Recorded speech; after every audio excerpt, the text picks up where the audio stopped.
This is officially the earliest I've ever tried to shoutcast in my day, so I'm having my morning coffee here. We are going to make the most of it. Zick, you're gonna get used to the casting life. Yeah, I was thinking about it, dude. I was like, this is 8 p.m. EU, bro. If they do something like in the regular like afternoon there, we're waking up at like 5, bro. I have literally done casting at all hours. Like, there has not been a single time during the day I have not casted at. So That's pretty impressive. I'm not gonna lie, because you really want your mood. You want to be hype and you want to bring the energy and you want your mood to like match the event. So like, just pulling yourself out of bed at like 3 a.m. and being like, okay, I'm ready to yell about some Supervive. Oh yeah, when I did the LPL, I would wake up at like 8 or 9 p.m. for call time at 10, and then cast all the way till about like 6 or 7 in the morning. Jeez, was that for EU or for like somewhere in Asia? China for Oh, LPL. you say LPL? Yeah. Nice. That's cool. That actually sounds really cool. All right, hitting game 1 at EU Scrims. First cast with me and Magical in EU here. We're normally covering NA. Get the unique opportunity to cover some of our European teams here. We're looking at a 4 gold drop in Dawn caps, but a lot of teams out early so far here, Magical.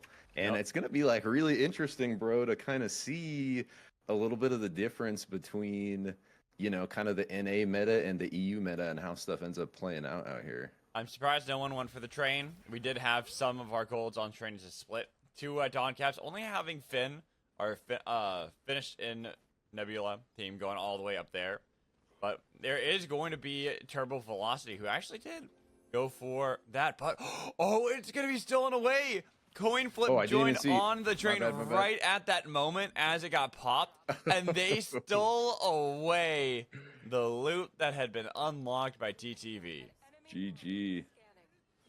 We got any early violence? Not a ton going on. Pretty split. We've seen in North America the way Resurgence has been playing out. It's kind of like this a lot of times. Like, you either have immediate level 1 action, or it's basically kind of split farm to 4. A lot of these teams kind of realizing those early Resurgence kills really aren't going to mean a ton until you can kind of realize the squad wipe. And so we see a lot of these higher tier squads like focusing a little more on PvE at the beginning. And we saw a Magical like earlier this week, a really interesting playtest like put on by Theorycraft where they were testing actually no level cap along with a bunch of other kind of wild changes. And so like, I think that's going to really influence how Resurgence ends up getting played too, where teams can actually just power farm. Huge grab, almost connecting there for KCB. I'm going to pull up my team name so I can remember here. That's okay. Benevolence is going to just bail out of that one. They see that they are trying to contest Academy against Bomba. It's not the full stacked Bomba. It is a little bit of a switch up for the team. They don't have Aiden playing with them today. So, not Aiden's sad. Yeah, not the full team, but it's okay.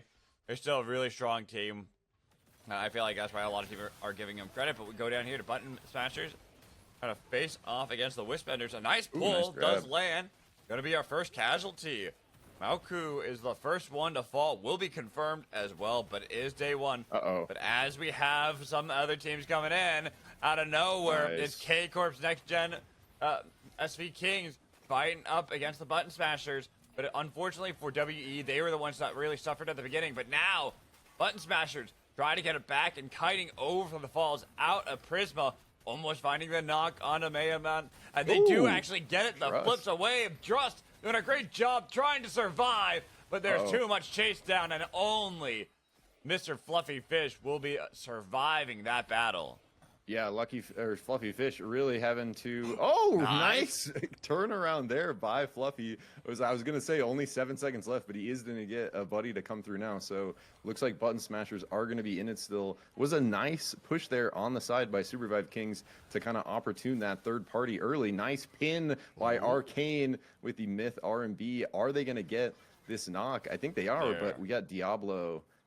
Ended up getting out on his own, so it looks like they are going to survive here. And more now reviving. Sprokane almost finding a nice spike there onto Lancelot. Lancelot having some fancy feet here, flipping around, but a little too far without the team. Does end up getting taken down. We go back up to the Mage Bug and see that Still, the villains are getting chased down by Bomba. Bomba really kind of want to take control of as much territory as possible, get those early skirmishes so they can start upgrading their gear a little bit for free. Dude, I love to see Chipsa back in the action. Yep. I know our boy's been on a little bit of Marvel Rivals grind as the Overwatch hero that he is, but really cool to see him back in here for some scrims on Pumpers. I've always really loved watching Pumpers, bro. One of the funnest teams. They remind me a lot of Gap in NA, where they're always just sort of seeking the violence. They're in general sort of don't care as much about getting third party. They'd rather just get a bunch of good combat reps in, you know? And I love that style of play. It ends up like, you know, kind of creating the craziest situations. Talking about that, going to be going on the train right into Finn here. Has finished in Nebula. Are going to just hop aboard the train. Blick's been trying to chase this one down. Didn't stop for a bit. I was a little surprised to see him actually hop aboard.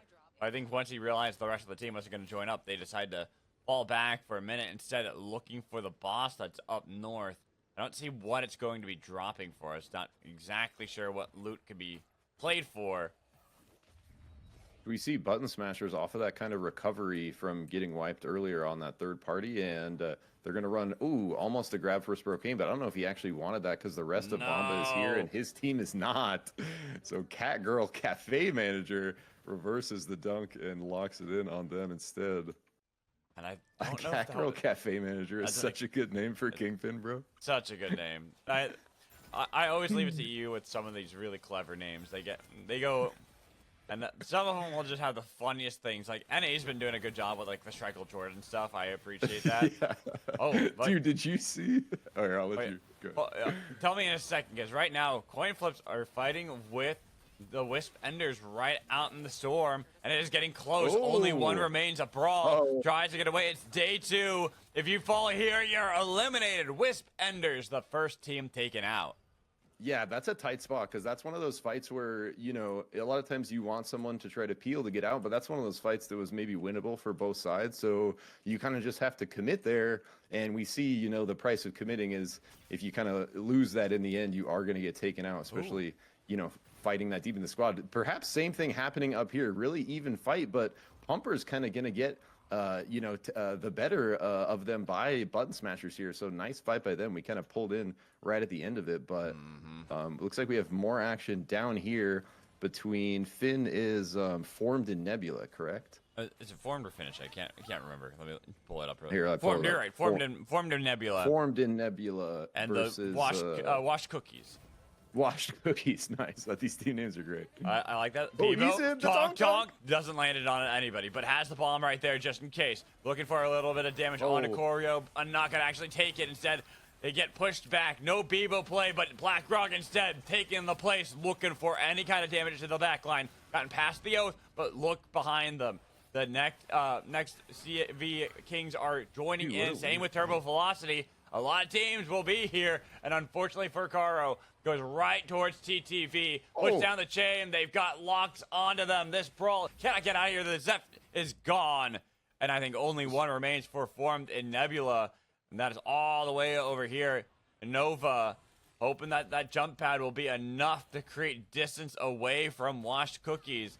It is difficult, and that is going to be the Tonk thrown down just to try to see if they can get in range to keep on top of this oath, who will not escape, but TTV might intervene, could save him. They've taken him out. Now, Finn, you've got to deal with Turbo Velocity. 2-wave tunnel does get him some safety. Does anyone else want to join? Where are we going? Wait. I don't know where they go. They just vanished. I'm like, why can't I click on him? But here we go. All right. Nice two-way tunnel out. Interesting play there by these guys. I think it ended up working out well for him there. But we keep seeing these pretty even fights. Again, we saw sort of a one-for-one trade between two teams, and then TTV comes in from the right, gets the good third party. Pumper is on a bit of a rampage up here. We've seen a couple kills in the kill feed from them as we were watching that action. So still more are these tournaments are going to be scored similarly, Magical, where they're doing kill points and placement points to I the believe NA so. ones? Yes, I believe it's going to be very similar. Very cool. Nice Pumpers. See coin flip right in front of them. Look for any of these spikes they possibly can early on, but as right now it is spread out and they have to deal with Button Smashers on the other side. I wonder if they're going to turn their attention. Indeed, they are. They're going to say, let's take out some of the stragglers first, and then we can focus attention on the more since they had split up. Wise call there from Khan, but now they have a hard spot, especially right there when a two-way teleporter meets nice where you two-way. were going to. Was definitely not on purpose, but it is still a perfect play for Pumpers to chase down that other member of Coin Flip. Yeah, I was gonna say earlier we saw someone trying to run from Washed Cookies, and when a team has teleport soul, it's hard to run from them. You know, they can kind of just teleport anywhere in front of you. So the Oath didn't end up getting away, but we're gonna see another maybe fight here between TTV and Washed Cookies, who we were saw kind of fighting down there in the Scavenger Bay area. And I don't know much about Washed Cookies, but I know most of these guys on TTV pretty well, and they are scary magical. Yes, they are. Tom Kick was looking for the pull, not going to land it. B-bomb sent out, body blocked by the Bright Shield. Ori and Tom Kick both have gold armor, so they are very confident. And I actually like this. We get a lot of BEEBO here. Teldo's playing BEEBO. We have BEEBO on the side of Washed Cookies. More teams starting to pick up this Hunter.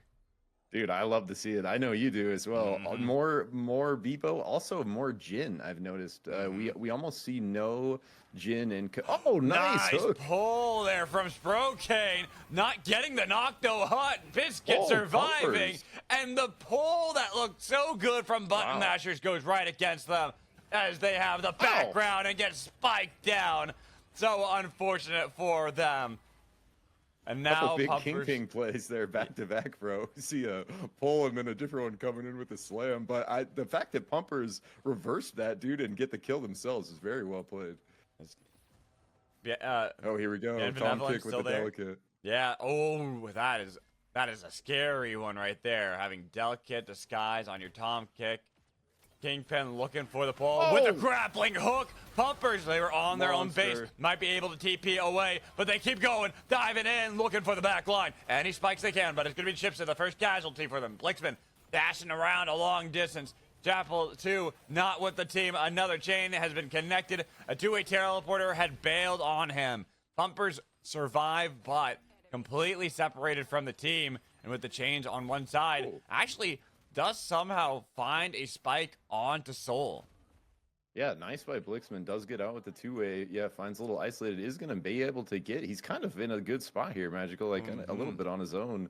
Maybe going to have time to rush this, but it looks like we have B Roof on KCB making his way down. So actually, what would have been good timing, no longer. He kind of senses that and does end up backing off of it without the repair here. We see KCS kind of just biding their time here, playing circle position, kind of looking for the next angle to get into this inner circle, but they're playing off of their fire. We see Bomba perhaps on a bush play up here, maybe getting caught out. Getting caught out by TTV. Trying to split it up, though. That two-way tunnel. Gotta love that right there. Dude, there's been a lot of cool plays with that, man. I'm not going to lie. I've seen a lot of cool two-way tunnel plays.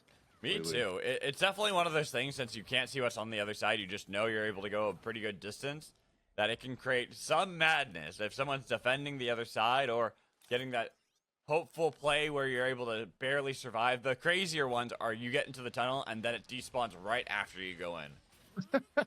Yeah, I don't know if you've seen I seen Mifuyu do this. You can throw the BEEBO bomb in there and it'll continually go back and forth, and then you can like charge your bat and whack it when it pops up on your end. It's like pretty cool. I like that kind of stuff. I love those kind of combos. Those kind of combos are always the funniest ones. Another one is the pull with Kingpin, obviously. Like, that kind of tag, a lot of people know. They've seen that a lot of times. I think you can put a two-way tunnel down with Chilling Finale if you time it right. And so that way you can... Yeah, that would be spicy. Oh, okay. So Blixman this whole time's been looking for a good res beacon. Does bring Plays back that up really this well. one. Oh, they're teleporting, bro. Yeah, they're gonna no, it's a teleport on top of it. They have teleport as well, so they can utilize their two-way teleporter to try to get back into the zone. That's exactly what they're gonna do. But still, the knock there. BlackRock denying the play, eliminating Pumpers really early on. That's literally exactly what we were talking about, bro. The teleport soul. It's like so hard to get away from that. And I thought Blixman played that really well. Like patient, backed away from that first res. We look a minute later, and action breaking out here.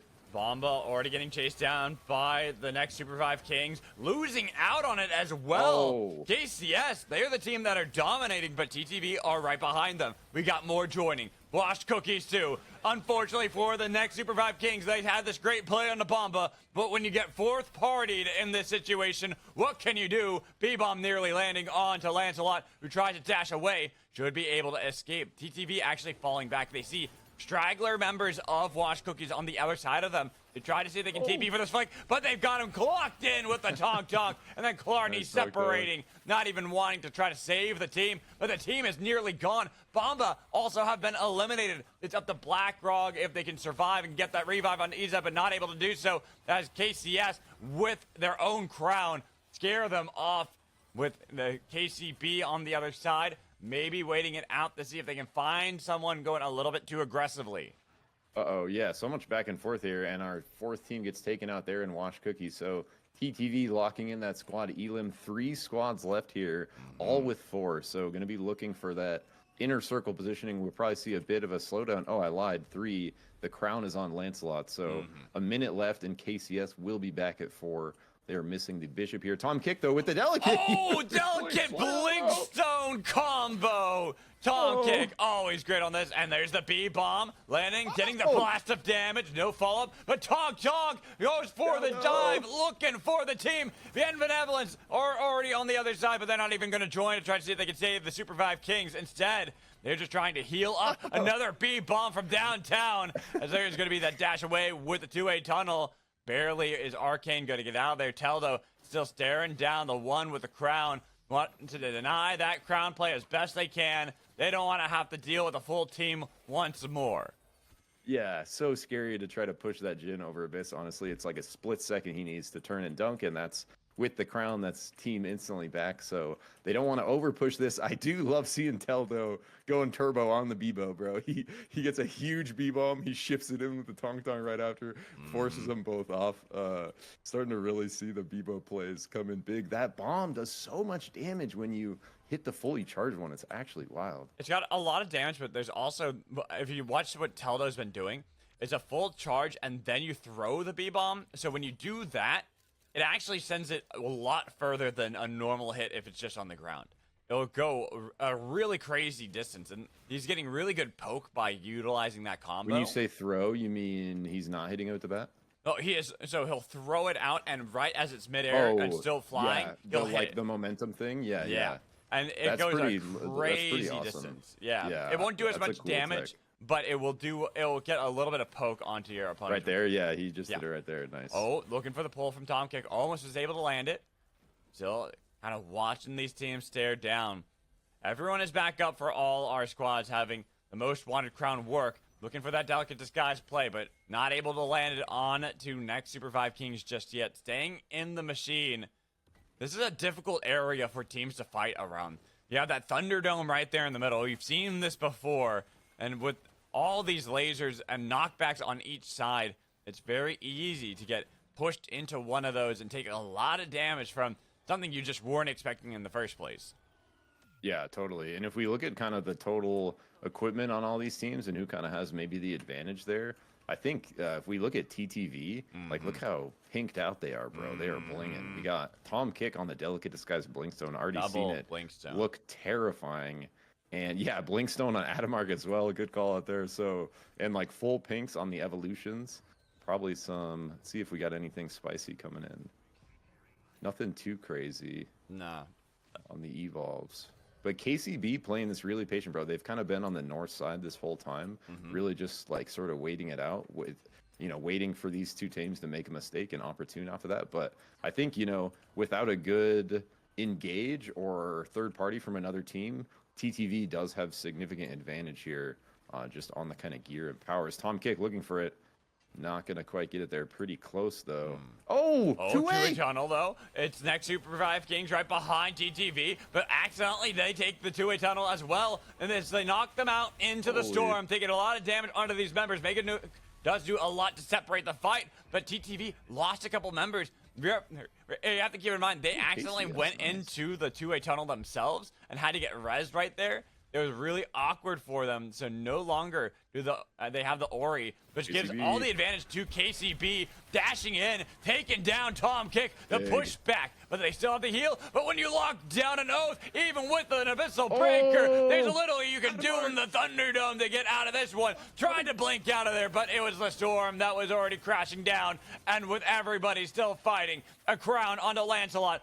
Teldo, the BEEBO player, is the remaining member for TTV. Throws down the bomb. Can't get out of this one. No Tong slam down. TTV are gone. And now our KC teams are the last two remaining.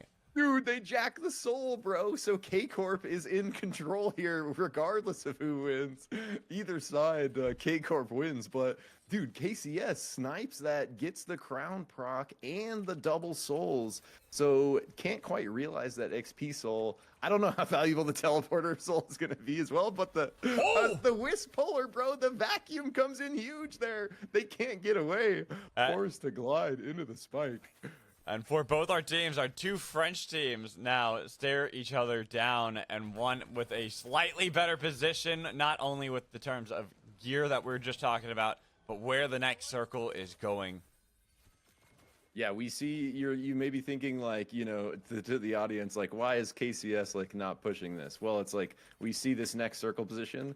It's theirs. So it's like they're just going to make sure, like they're not even going to risk pushing this Abyss at all. They're going to make sure KCB has to come to them, maybe spend the extra minute here while the circle shifts and really lock this one in. Because this, if it was a tricky spot for KCB, it becomes even trickier here because now they have to not only cross this gap that is getting hard ledge guarded by these guys, they have to kill them all as well. So we're going to see how that is going. With vacuum too, as you were talking about, because that vacuum is going to make it hard, but a nice mega nuke has been sent out to get them off of the point. They've got one spike already, but now with the chains connecting, here we go. Dead Benevolence, you got to make the call now or never. The storm is closing in. You feel the winds behind you. It's going to be brawl. They tried to go in, but it was a little bit disorganized, so Phantom by themselves dashing back, but no land is going to be your safety there. It is going to be our KC next SUPERVIVE Kings taking our first game. Very well played there. I really thought that once Ghost got that, or once Oath got that spike, I think Brawl was peeling out the heal, but I think maybe if they just ship it right then, it maybe goes a little more their way. But they tried to kind of reset and go back in. But I think if they maybe rode the momentum off that spike, like while they were a bit flustered, it might have been slightly better look for them. Who knows? In the end, they're going with their gut, almost pull it out, but not able to quite find the win against. Was it KCS that won or KCB? I just got confused. KCS was the team that won, and KCB so KCS barely didn't win. Thank you.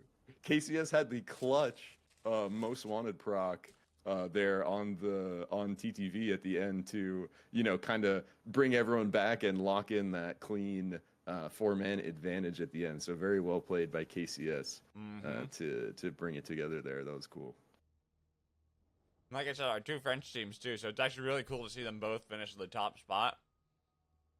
Makes me a little bummed that we didn't get to see more of these teams yesterday, just because with a lot of the issues we had. But was it a lot of the same teams you guys were casting in the tournament yesterday? Only ones that weren't there were Finn, Pumpers, and I think WE. Gotcha. Because Coin Flip was going to play in the second round, but we didn't get to watch them either. Bomba was there, WC, BS. Have you seen, bro? Is Niza still playing like on Bomba? Yes, Niza was Niza's playing right now. Oh shit! Hell yeah. Yeah. Niza just was not playing that first game. They just needed a sub for the first one. I was like, I swear I didn't see Niza in there because I've been wondering. I really liked. You know, we saw Niza like on an absolute tear, like, you know, around, it was a little before the NDA lift when we were doing, you know, stuff internally, but then even after the NDA lift, like when Bomba won the prologue and stuff, like I was watching a lot of Niza because this guy just absolutely cracked on the Jewel and the Oath, but I kind of haven't seen much of him. A lot of that's due to us, you know, doing a lot of NA stuff and that the kind of regional separation, but I'm really excited to see some more Niza, and like I think that team, bro, Bomba, just between those 4 players has so much potential. Like, Yeah. not only because of the kind of experience between them, but they're all just like really good gamers anyways. And on top of that, they're all like good friends. So I think Yep. like if you ever watch like a Bomba stream and you're hearing their comms as stuff's going, you know, it's like it's very it's a bit different than other teams that maybe aren't as close, you know, kind of like as friends. There's a lot more like kind of like camaraderie. There's a lot more like of them kind of messing with each other, but there's also a lot more situations I've noticed where it's like where they actually don't calm because they kind of know what each other are doing, you know. They have Right. that team synergy where they can sort of anticipate, you know, based on Tredsy knowing what Niza likes to do. Yes. Maybe Niza doesn't even have to say what he was about to do because the Tredsy sees it because it's their 1000th game together type shit. You know what I mean? Mm-hmm. I mean, it's kind of like what we see with TLD, right? There's a team Right, that exactly. very much gets along. They understand how each other play very well. And Yep. It's always fun to see those kind of teams. And so, for a team like Bomba, they are still missing Aiden going into this one. Aiden's still not going to be on, but they got Niza back in, so we're expecting great things from them. Other teams that we're talking about, Pumpers being a big one, especially because we have seen a lot of their players more move over to Marvel Rivals. A lot of the players on that team are former Overwatch players. Makes a lot of sense that they've kind of shifted over to more of that style of shooter. Yeah, game. like Chipsa was like a high ranked Mm-hmm. Overwatch, like a pro for what team? But yeah, he played professional Overwatch, like on a team, you know, signed and everything for a good bit. And so, you know, I can imagine in their shoes, it's got to be real hard to not try Marvel Rivals if you were like an ex Overwatch pro. You know what I'm saying? Exactly. But here we go. It is going to be game 2. I believe it is No, it's unstable portals for this game. Let's go, dude. This is One of the such a fun cool ones. one, man. One of the fun Yeah. ones. And looking at where our goals are, Underrot. Ooh, Underrot's going to be one of them. Then the Heart for the other. Yeah, we're gonna see just a mess in here, bro. Yeah, we already It's have gonna 3 be teams spicy. dropping at Prisma. 2 teams were right there to the north. 2 teams landing together in the machine. Level 2 goes over to Finn. So our winners from the last game, next SUPERVIVE Kings, already in trouble, getting attacked and taken low pretty early on. Nearly losing Mania, and they actually Dude. will be losing them. Cracky's going to be the next target, even if they're able to trade it back. Unfortunately, only one of them will survive. Had completely gotten out of there. Arcane will at least allow that resurgence to go off, but we move over north. We see that Bien Benevolence is fighting against the Button Smashers. And it was a trade, but again, this resurgence helping out teams. Diablo pushed back and by himself should be an easy target, and that's why they're then attacking Mr. Fluffy Fish, while the rest of the Button Smashers are completely out of there. No chance in hell will they stay there. It'll be a lone oath to try to get as much attention away from the rest of the team. Yeah, we saw a bunch of. I keep seeing kills from TTV in the feed as well. They're down here on the left, trying to keep track of all the action here. They're on Pumpers. Pumpers a little bit on the back foot.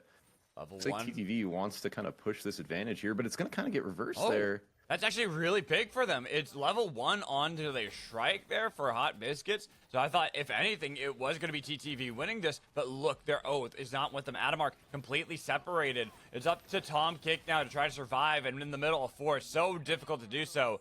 But at least they have that resurgence to fall back onto. And they really got to rely on that now because it's another BEEBO play for Teldo. Yeah, it was looking good for them. Kind of gets reversed by Pumpers, and then Adamark gets caught out. So a little bit maybe of an over push there from TTV. We saw them maybe feeling the violence a little bit. We saw quite a few kills on the kill feed coming through their way, but Pumpers always feeling the violence. Right after that, they're looking to fight Washed Cookies here. Washed Cookies 1 level advantage, but I don't think Pumpers is worried because they do have the greens, although they are kind of backing off a bit here. I wonder what they're calming at the moment. I think they're giving a lot of respect over to Washed Cookies. They see an exotic item on them as Right, well. the rewinder. They're just like, that's Replicator, right? Oh, sorry. Yeah, Yeah. I might have misseen it. My bad. Yeah, it's okay. I think that they have the Replicator, but still, you don't want to have to deal with a team like that, especially if they're able to get that 1 blue and then they drop it so that everyone's going to start getting it replicated. Gets a little bit dicey there really quickly, but we go down towards Underrot and to our big clam here. And 3 teams that dropped nearby still remaining. There's 3 teams, I think, in Prisma, 2 that were just to the north of Underrot. A lot of our teams still kind of hanging out in this area. Yep, Khan back in it with KCB up here. A little bit of train fight. KCB on the back foot, just 2 left. They did just a wisp on train. Oh no! Yeah. So Casol is up here. He is going to have plenty of space. They're going to peel right. They're going to be just fine. Riding Resurgence. Do want to catch up here. Couple 5s here on Khan. Nemo or Nemano monster jewel engage off the ult there. Got the resets. Got to get that last auto, but Hot Biscuit survives. Trying to kite back though. Hercules getting the damage onto them, and Pumpers have been pushed back to the heart with so low health. One snaps out of there. But Hot Biscuit getting attention. That was a big nade, but the anti-mobility field. Blitzman wants to get into the back line. Anku's going to be the target, almost landing the headshot out of Hot Biscuit. That's still with the heart at play. Pumpers take control. Push back the coin flip. Nice. All right, well played there by Pumpers. Bomba on the kill feed as well here as we pan up to Fragiles. Oh, yeah, and KCS. Just hitting us. Oh no, it's just up to Cat Girl Cafe manager. All right, you gotta tell them no, get out of here. You're not allowed to have any refunds, and you got 20 seconds to remain, but they get eliminated in night 1. Dang, cannot get away from the Xing there. So in the end, KCS getting the early squad wipe up here in Frag Isle. And that really easily could have gone both ways. I thought it was going one way, and then I thought it was going the other way, and then I thought Kakor was going to turn it back around. But in the end, well played by the Brawl to pull it back out. Cracky getting his whole team back in. They're going to feel good on that one. Coming over to the left here, we see Pumpers pushing up into Khan. They're starting this delicate disguise boss up here. For sure. They need to grab that away from the coin flip. We see a lot more 5s on the other side. Gonna be risky for the Pumpers. They're trying to get that damage with the headshots to land. They already got down short T. Next one is Hercules. Nimano is out of there. Pumpers do fight back. Even though they're leveled down, they can look to take control of the delicate disguise. But we see right to the north, Button Smashers could intervene. They could try to steal this one away. Down to 50% onto our Abyssal Hatchling. And where's that pull from Sprokane? I've seen this tech from them before. Goes for it, but doesn't get back, unfortunately. Like there it is should be just, Pumpers. like just so close to the hitbox, like barely south, I guess. Just went kind of right through his feet there. Exactly. But I was gonna say, I don't know if they want that anyways. They might have tried to just jack it, but level 4 versus 5 there, I think Pumpers would have kind of pursued and ran them down had they successfully stolen it. So perhaps for the best for them that hook doesn't go through, because that would have been a scary fight against them. But we see coming into day 2 here, that level advantage not going to be mattering as much as all the teams getting 5 ultimates coming online. Big fight down here. Really big fight. Izab is taken down first, but it's traded back on to Simmery, and then they get Hachi. Horshak is trying to get out of there with Malku. It's going to be difficult for them. They will survive, but Wisp Enders no longer have that resurgence that they can rely on to get the whole team back up. Yeah, and we keep seeing like constant action up here between Pumpers and everyone around them. And it really does, dude, just remind me so much of Gap when we're watching. It does. Like, dude, like Pumpers reminds me of Gap and Bomba reminds me of TLD. Very similar stories, too, where it's Pumpers have taken a couple tournaments off of Bomba, but usually it has been Bomba being our top team in EU, winning most things. In fact, one of the very first tournaments we had with Bomba, they set the record initially with the most points in a single tournament. And then we had the last door do something very similar when I did the end of the year hurrah. Nice pull, though, from Sprokane, but no finisher. Wasn't able to get the Abyssal Slam to land, because if they could steal away some of that gold armor that form that Nebula had, could have put Button Mashers in a little bit of a better spot. Oh, that's just, I was going to say, this is a different team recalling Finn, looking for it. Do they they're still coming here. I don't know if they all want to be here. Gecko, even with the gold, you're all pushed back. You had no control of your base. You're giving up the armor over to BS, but they still try to fight back and see if they can get the res onto Gecko. But now that the lasers are there, that's when a lot of damage can actually be reliably thrown down with the heal from the second win. Gecko does come back up, still trying to fight back, but the kite is not there. BS are chasing away Finn from the machine. Yeah, I don't know. They did get another one out south. I might peel up to this other action over here. We got TTV running some people down. We got Pumpers running some people down. Yeah, Coin It's like Flip we got on the eliminated. back foot. Yeah, it was Coin Flip got taken out. and then it was Benevolence. So we had two Okay. of our teams. One of our top 2 teams from the last game have been eliminated now. A lot of teams still fighting, and that's kind of what I'm used to with EU. They love to really skirmish early on. They have been a little bit safer since I'd seen them, but they still play aggressively. And speaking of aggressive, 3 teams here. Washed Cookies are the team that loses out. Clarny is going to be the only one confirmed from any of the 3. Yeah, we've been talking a lot about Pumpers and a lot about Bomba, but this TTV team is like, that's Team Turbo Velocity, right? I love the TTT. I do too. Oh, Tom, Dude. the pull, max range Let's on the go. Karo. And I was about to say, bro, one of the best, if not the best, Kingpin in the game right there. And have control. Look at all those chonker cannons. We've seen this tech before, and we see it work very well for teams. Chips going to be the next one that gets taken down. No! Second win to keep him alive. Fierce a lot. He back pops in. that into the fight. Pokeball has been sent out. No stun. But Pumpers have been split up. They got to get Blixman back with the rest of the team. They'll be able to go right through the tracks. But now, Wash Cookies feel a little bit better about themselves that they can try to play into this fight. But with all of these bowling balls here, you're going to be so cautious. Teldo, they only went for a short little journey away back to his team. But now that WC are realizing Pumpers did not have any control. It was all of these chonker cannons that gave TTV a great position. They'll fall back too. Yeah, I love the Chonker Gauntlet there. They were playing that really well, too, in their gap. We saw them maybe start to over-push. They comment to pull back so they don't kind of overextend to become the meat of that sandwich. Pumpers trying to look to make them the meat as we see them loop around to the bottom right here, trying to position away from those Chonkers, but TTV just resets them up. So Turbo Velocity playing the cat ball game pretty well here, actually. Not, kind of not letting anyone have that angle to get a good push on them. And I think Pumpers made a really good call there. They saw a team to their south. They saw Finn was about to get their flank, so they got out of there, went towards their own base, instead wanted to be a little bit safer. But we do see that there are these other fights happening all over the place. WC had made quite the journey, and they're taking on the team that won the last scrim. KCS are going to be taken out at 7th place. Unfortunate for them. But now Pumpers joining in. They've already lost Chipsa, and with one split away, there's going to be the second win to try to see if they can get back Chipsa. But Button Mashers out of nowhere, taking down the Pumpers. Only Hot Biscuit will remain as teams are looking to peel back. Ezev almost was able to find the other angle onto Hot Biscuits. A lone strike. Things are not looking too good. Trying to get the TP back. Nice. We'll be able to get that back to the base. And I'm looking at what else is there. What can you possibly play for here as a strike? Where are these respawns? All the way up here. Wisp Enders are nearby.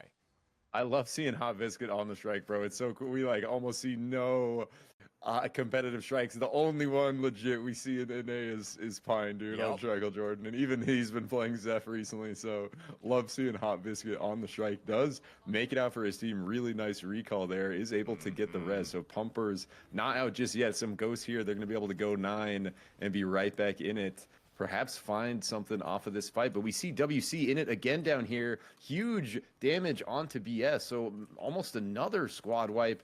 2 in a row here for WC on a bit of a tear on this side of the map. Continuing that chase he almost too. blink They had the slammed. blink. I almost saw missed that it. the Blinkstone slam from BlackRock. Almost was able to find out the straggler of Button Mashers. But we saw that there was already a lot of teams starting to group around the last Abyssal up here. We got our Orshan, and we have 3 teams. Pumpers might not have all the golds nor their powers anymore, but they are not done fighting. They're still putting up quite the force. Nice Vortex Charm into the back line. And this whole time, we've seen the Wisp Enders watching, waiting for Hot Biscuit to land some of the headshots. Blixman went for the dive into the back line. Got Teldo low. He tries to go for it way out of there, but how do you escape without Tonk and so many Chonker cannons? That BEEBO is getting attacked. Does ride on out way above everybody's heads. Somehow Teldo survives, but Pumpers taking control of Orshan because WE wanted to put more attention onto Turbo Velocity. That left open. Such a big objective for Pumpers. Yeah, and WC, while that's happening, WC continuing their assault on the rest of the map. This double Blinkstone, they're just going turbo, bro. They're looking to finish off TTV here. Really nice platform by Hot Biscuit. Actually saves Adamark, reverses the spike. So Hot Biscuit supporting Adamark there, keeping him alive, sacrificing himself in the end, unfortunately. And then WE right to the north. They join and look to take down Washed Cookies, but they are getting pushed out of the bog over the abyss. These jet streams they could utilize. I'm still looking at, there's going to be that box res that will at least get back up Pumper to full. So the storm is going to start to hit them really hard, so they got to be careful. Hot Biscuit is really low, and these teams are really close to seeing if they can punish that. Wisp Enders have kind of held on to the side angle. They're looking to see if they can go for the Pumpers. Yeah. Yeah, we've seen Washed Cookies just on an absolute tear. They do end up finding Adamark, getting TTV eliminated up here. So that's 3 squads eliminated by Washed Cookies in the last couple minutes here. So on an absolute roll, looking terrifying magical. Look at these items, bro. Oh, wow. Double Blinkstone there for Crabs and Black Double Rock. Soul as well, bro. Yeah. Oh, boy. One being the Air Glider Soul. The other one is our Armor Soul. They're going to be quite happy on how this is playing out for themselves. Like, right now, this game is put a lot into Washed Cookies. We see that Finn was trying to go for the engage onto WE. Pumpers on the other side, and only 2 remaining up into the air. He tried to dash away. They've got that damage. Hot Biscuit was hoping to get a little bit more movement speed, but WE were barely able to get away right onto the edge of the bog. So they'll be able to at least hold on for now. Yeah, we've seen WE, like you were saying earlier, playing kind of the edge. Coming down here between BS and Finn. BS looking like they're in a bit of a rough spot. Diablo trying to peel to the right. They are going to split as Fluffy Fish goes to the north here. But Finn, couple good angles off the back of Gecko, kind of playing ambush on the Kingpin. Get some good fights going their way as we come up here. Washed Cookies continue their assault, pushing into the last 2 members of Wispenders. Yeah, Hachi gonna be isolated in the brush. They're gonna be pushed in by the storm as well. Slowly. How do you get out of this one? Try to go for the jump over, but BlackRock notices you and says, "Where are you going?" Blast off away. Tries to get to the jet stream, hoping for it. Abyssal Breaker, but Ezeb was there to say, "No, you're not getting back in this one." Slamming down the bat. WE eliminated at 5th place. I'm like, legit, where'd he go? He's like mantling on the back of that ice. He was really hoping. He's like, please, BEEBO, save me. Yeah, let me come up. And then the BEEBO with the baseball bat just smacking him the whole time, hitting his fingers. I can imagine like a little animation of that where someone's like climbing the edge. And they see BEEBO. It's just BEEBO just batting him. Yeah, it's like, you're like, BEEBO, please help. He pulls out the bat and just starts hitting their hands. Like, nope. It's a classic BEEBO. Seems like a classic BEEBO move. More accurate there. All right. Oh, Watch Cookies, dude. I would be very surprised me too. if they don't take this game because they are just on a roll here and they're looking like sharks the way they are positioning. They are trying to find this kind of final angle to, roll it into all these squads. And we still, 4 squads left, but only 3 for Finn and 1 for BS here. So they are going to take out Button Smashers out at 4th. They tried. Diablo was like hoping to find some way to like sneak around, grab a crown, but the crown spawned so far away. It was pretty much impossible for them. And we see that for our team here, WC Washed Cookies continue to have the superior control of the terrain. They've got everything going their way, and they're even taking the spot that Pumpers had just had before them. Throw out the B-bomb, doing a little bit of damage. Try to go for the Blinkstone in, see if they can get anybody as they try to get over the wall. But Pumpers have gotten onto shop in the fog. They even have an emergency platform to give them a little bit more zone control, while Finn are feeling a little bit bumpy on this one. How do you really push in? You've got the circle that you are already on, but you know that it's both Pumpers and Washed Cookies with full teams guarding these crowns. Yeah, I think Finn's playing it well. They waited until WC was looking at Pumpers, then they took fire, then they backed off. So now they have vision So they're not necessarily going to hold it, but they can see if people are coming back in. They see this 2 ATP angle, so they kind of have the intel they need. What they need to do is find this perfect third party as these two teams are fighting, and they're doing it well so far. So they're just going to kind of try to hold their bottom left ledge, wait for one of these teams to get impatient or make a mistake, and opportune. That's really going to be your best shot here in the 4v3 v4 final circle here, as Pumpers using their platforms to kind of make some temporary ground for themselves. They are going to find some position on this left island as well, but this last shift is going to give them advantage. Tonk gets them in a better position for the fight. Was looking for Pumpers. It didn't grab any of them, but it does take away the shop and those emergency platforms that had been put down by the Pumpers, while Finn are on the other side. But Pumpers have been split. They can't fight this one. They try to go for the dash away. Almost Blixman juking them all, barely surviving. How'd he make it out alive? That two-way, bro, was so spicy. They just did that the perfect time to get Blix out there, and he does live somehow. So they do end up successfully getting to their island, and they're going to try to... Oh, Finn, have the nice pull, lowering down that cooldown. Chapel forgot to check their flank. They forgot that Finn were there, and they have now secured themselves the 4 members back, while Pumpers two-way teleport away. Tonk does get a lot of damage. It would have been Pumpers taking that had it not been for that.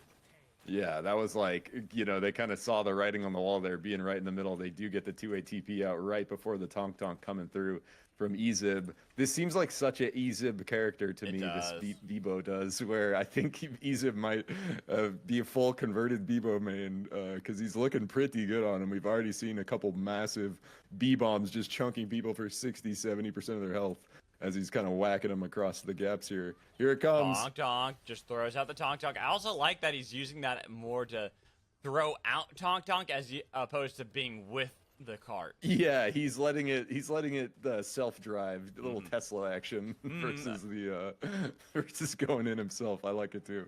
Like special bomb delivery, basically. Exactly. That's kind of why it's been all over the place and hasn't been able to land. Need to have a pilot behind it if you truly want to have control. But committed. There it is. Oh, here it is. That's the commitment. Bringing the team in. That's what you want to see from a Tonk out in the zone. But the pushback, no crown for Blixman. Instead, now Finn take their spot. What a Vortex Charm. Abyssal Breaker on the other side. Finn pushing back WC. Wrestling control away from our 2 top squads.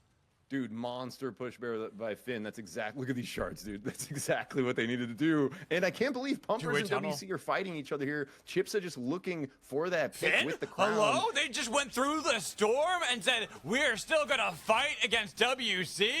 This team looked like they were going to win, and now they are down to only the 2 members. Crown still worn by Chipsa as they get back again. Try to snap away. Fate Rewinder can save them for a long time, but they need something. If they can't get that spike on to Pumpers, seal that away with a Pokeball too, this is the time to strike for WC back in the game.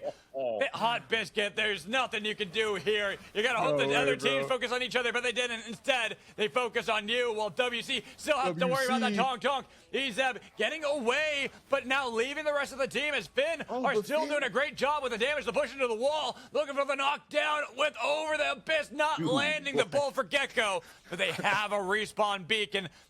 WC are not done just yet. A second time in these final circles, they'll get their full team resurrected. Dude, I can't believe this is so close. We just saw another back and forth. It was literally like musical chairs around the circle. WC gets all the way back in, has their opportunity to finish Finn, but Finn fights it so well, hanging on there, forcing multiple members into the storm. Finn? Now we have another 4v3, bro. Can they do it? They looked for the 2-way teleporter play, dodging away, and now everyone's entering the fray as everyone's going all over the place. It's topsy-turvy. Caro is getting chased down by 2, as we already saw that Innova was taken down. Only the 1 remaining as Zeph pushed out by an air blast, finds the spike, but you're not really surviving that one. WC, take our second game. Dude, absolutely dominant performance from Wash Cookies all game there, Magical. I think probably like 5 squad wipes, took out half the lobby at least. We saw 3 like within a couple minutes early on, and then multiple at the end there. So Wash Cookies really making a statement in that game. Insane, kind of resurgence at the end there with the most wanted procking, bringing their whole team back in. Finishing, it was looking rough for them. We were like, oh, they have kind of the the advantage here. Then all of a sudden they're on the back foot with 2 members. They do get that crown knock to come through, get the whole team back, finish it up against Finn in a heated final battle there. But and Pumpers was playing that really good too, Magical, Yeah, like that 2-way TP to get them out with 3. Then they were down to 2. Chipsa playing the crown, almost able to get that pick, but it was in the end reversed by Wash Cookies, and they take the W SUPERVIVE for game 2.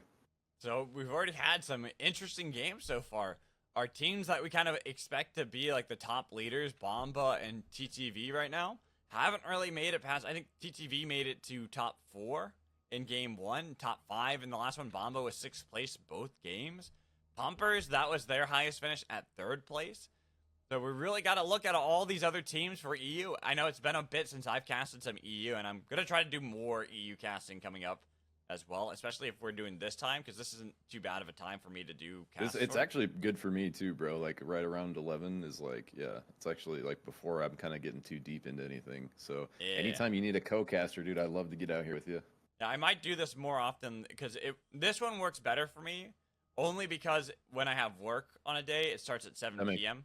And so then the scrims usually start at 6 p.m., which I'm like, well, there's just no way because I have to start driving to work by then. Yeah, right. And what's up, OC? Yeah, we're casting the games today. We're going to try, like we were saying, we're going to try to cast some more EU games. Hopefully get more of these, like get used to some of these teams as well. And this is something I've learned from EU. Like I remember way back in the day when it was the Bomba, like tyranny of EU, that there was just non-stop chaos from the moment teams dropped. And this was before Resurgence.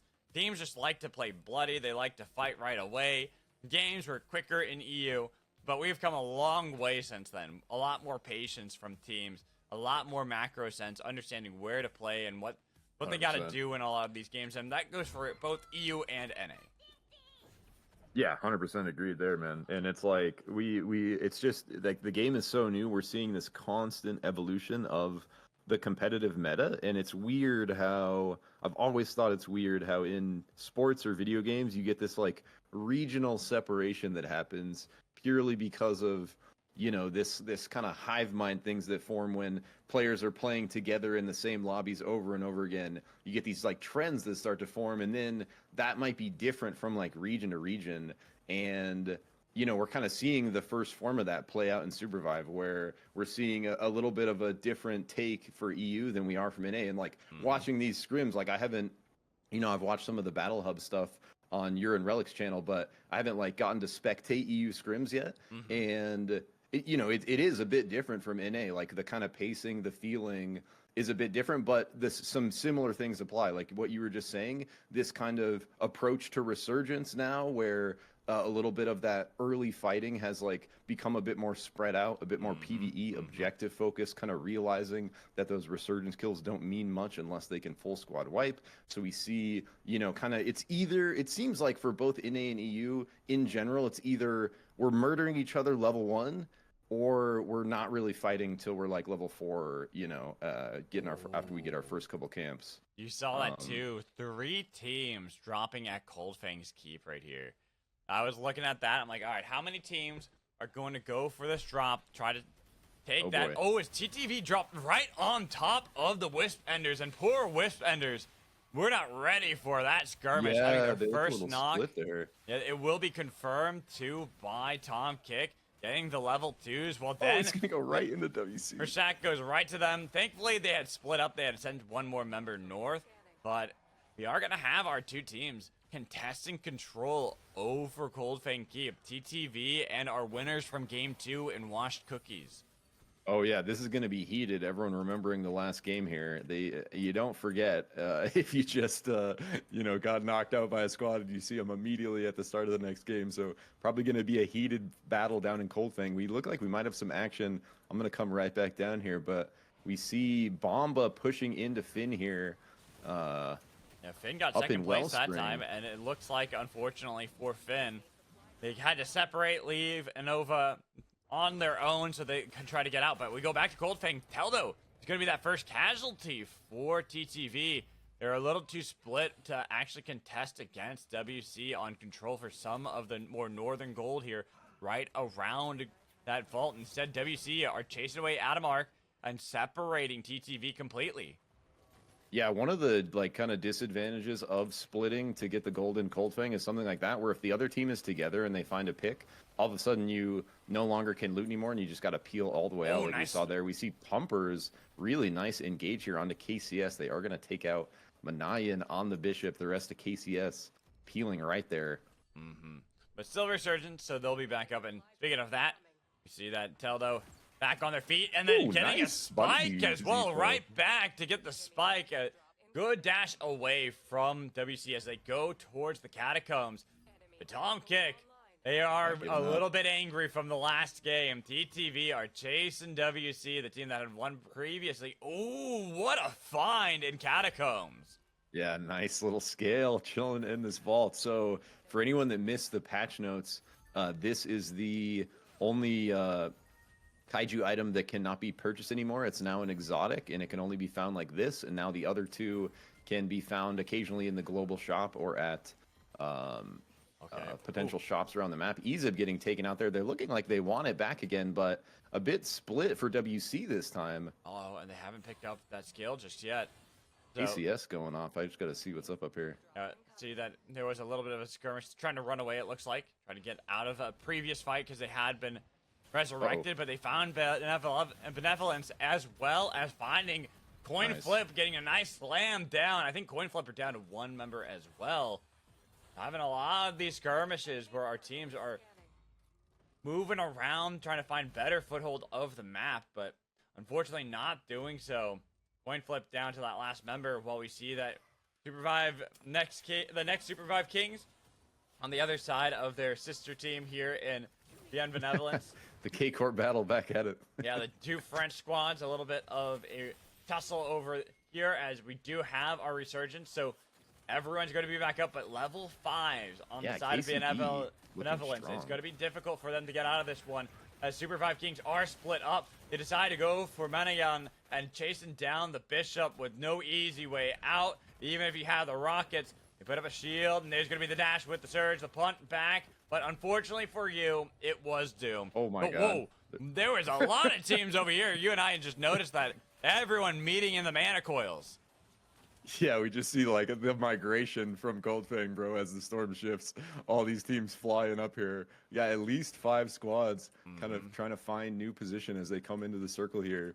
All getting pushed by the storm. It is cross country, so we are going to be seeing a fast shift the whole time across the map. We kind of on the outer ring. You mentioned this last game, Magical. These guys playing kind of the edge pretty well. They were constantly positioning, looking for opportunities on the edge of the fight. Last game, they're doing the same here. They decide to peel out, but Khan going in. They wanted to stop this Fate Rewinder going over to TTV, but they didn't have a good position. They maybe thought there was going to be a flank on the other side, but they were the ones truly in the battle alone as they're getting spiked over the abyss. Now, Cookies are here. Wash Cookies interrupting. They want that exotic the best they can. That is a massive thing to get for the team, but they got to be careful because Wisp Benders were on the other side of Fortress has been put down, and here comes the nuke, and they've separated the poor Wisp and not going to let the Wisp Benders get back into this one as Ezeb might be resurrected, but BlackRock not going to go for it. Instead, they're going to fall back. Resurgence one final time will get everyone back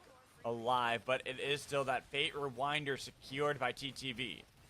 Yeah, this is my first time watching Wash Cookies, and I'm having a really good time watching them, bro. They're constantly like in the action, looking for the violence, trying to create opportunities for themselves. We see it there. They don't realize, I think, We is on the right there, and so as the Bishop from We tries to barely making out there, bro. That was a lot more damage from Zeph than I actually expected. I did not expect that kind of burst.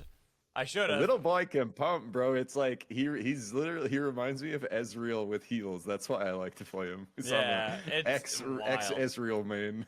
It is quite wild how much he can do. Like you just land one Vortex Charm, like right there is the Vortex Charm into the Thorn, so you just get this pop of damage onto them. Where you're like, oh wow, yeah, that's insane. And like if you get the, you know, the combo where you refresh the mark, because the ult refreshes the mark. So if the ult hits right before the grenade hits, you get the double mark proc, dude, and it can just burst for so much, like out of nowhere. Especially if the Zeph is building like AP. Like I really like going Mind Blade over Bubble Blade for the extra ability power on all that damage, and then the ability power still makes your heals bigger, so you're not losing a ton from Bubble Blade. True. That's like, you know, the disadvantage to kind of building shielding is that shield's value is only realized if it gets hit. Like if the shield doesn't get hit, it's doing nothing. True. And so, you know, using an item like Bubble Blade definitely can have really good value, but it's got to be, you know, used properly where you're literally healing on, you know, kind of sync with the damage coming in to negate that. Isn't that the truth? Like the truth with damage too? It only works if you hit it. That's true. That's true with a lot of things. Let's be real. Yeah. Oh, BlackRock went right into the train. Was trying to escape from the Wisp Enders. Didn't realize the train was there. Gets popped immediately. So WC already put on the back foot. Ezep has been hanging out this whole time with the Super Zeep and watching the Wisp Enders and Pumpers duke it out. Like, where can I go? To shoot it. How do I get out of this one? Do they notice me? Oh, crap. Oh, They noticed me. I got to get out of here. Beep, beep. Take the donk away. Masterclass BEEBO by Ezep there. Love to see it. You really do. That was great. Like Perfect narration, Magical, on that. Honestly, I loved that he had the Super Zeep the whole time, too, for that. Just, if anyone noticed him, hit that, knock him back, and then donk away. And then we out of here, boy. His Dude, cruising. still 10 squads left, Magical. Yeah. Just really, with so much violence like this. We might not have 10 squads anymore, because WC are getting ripped apart by the Wisp Enders. Clarity should be back up, but the fact that you still have to deal with more players there, and there's the spike onto the Wisp. One lone oath remaining. Actually, BlackRock did escape on the other side, but where can you go from here? Oh, right above him, though. Yeah, that's what I'm saying. You can go into town, I guess, for the resurrection. But what time is it? You have halfway. You are safe for quite a bit of time if you want to go into town. Get your res. Well, we see that Finn and Khan just outside of Kobayashi's tussle a little bit back and forth. Almost landing that pull for Gecko. Nice sidestep by Anku there. That was so close. Very close. Dude, like you were talking about, Magical, there's just constant action here, bro. Yeah, WC were able to get the resurrection in town, and now that they've left, they are looking to see if they can fourth party this, because Pumpers come out of nowhere as well, up into the air as Chipsa as he dodges away from some of the damage, but instead it's going to be coin flip, taking all of that attention. Then WC and Pumpers now start to focus on one another. Look for the knockback on the BlackRock, but he was able to get the Tonk away. Ezep kept the team alive, but for how long? Train pushing back the Pumpers, pushing them into this fight with WC. Oh, we saw that coin flip. Behind them have bailed with the help of the train, and no beep, no help at all from any teams. Wisp Enders going through the storm to get away from one battle, but they're into another one as the Wisp Enders are watching as WC are taken down. Only one remaining member for WC, while Hachi then gets the attention and gets taken down. Yeah, we see retreating from another fight there, and they're going to run right into these guys. So they are going to have Samiri left. This is a lot of storm damage here, bro. I don't know what the play is. You got to get back in. Oh, bro, you crazy. Jesus. Dude, what in the world? BlackRock's going to find him, though, all the way up here. No way. Yeah, but the thing is, on the... both teams, just the one. So I think it was trying to heal up enough to be able to get into the zone to go for this resurrection. You don't have enough time, though. There's no way. And we had one team, coin flip, finally got eliminated, finally chased down to their last member. As it is, oh, there it is. BlackRock has this one right to the north, but unfortunate for Samari. There's no way that you're going to be able to go towards that northern one. Instead, have to venture south for the winter and look for a different respawn. Yeah, and coming down to the bottom right, BS pushing into KCB. Actually looking good for KCB here as Fluffy Fish getting spiked in the Oath v Oath there. And KCB kind of looking to just finish now. Nice. BS on the back foot. Just Diablo now. Kiting north. Another lone Zeph looking to keep their team in it. another squad wipe by Pumpers as they take out that other final Zeph on the left over here. It was the whole time, it was WC chasing down WE as we have a nice tonk over the abyss trying to get the spikes. BEEBO, the baseball bat will find the knocks for the team. But there's still a couple of members of Pumpers alive, and then Bomba showing up out of nowhere. Then we want to fight as well. A lot of damage, taking down BlackRock. Some of these B-bombs could be whacked over there. Look for some poke damage onto members. TTV, they hear the journey, they hear the adventure up north, and they want to intervene as well. They want to join in. Bomba gonna turn their attention that way, but Finn look towards WC over the abyss. Ezeb is gonna be the first one they take out of that one, while Bomba could not fight up against TTV. Dude, yeah, and there's just violence happening at every angle here. At the same time, TTV pushing up from the south. We have KCB as well pushing up right into BS. So Diablo looks like he was able to get some members back, but it's not going to matter as they are down to just 2 instantly again. Drust. Actually, that's big for them because it was the other side where they find the most wanted. So now Button Smashers are fully back. Of course, they have to be careful. Pumpers are another team that did have to resurrect and get an immediate knock there onto Diablo as they look for Fluffy Fish, but then KCB find BS on one side. Unfortunately for BS, they found the nice snipe, but then they get taken down just as quickly. Well, Finn noticed that it's going to be a crown for Sporkane, who is looking for a nice pullback, sending out the nuclear bombs. Sporkane dodging away from another pull that could have taken him back into the danger zone.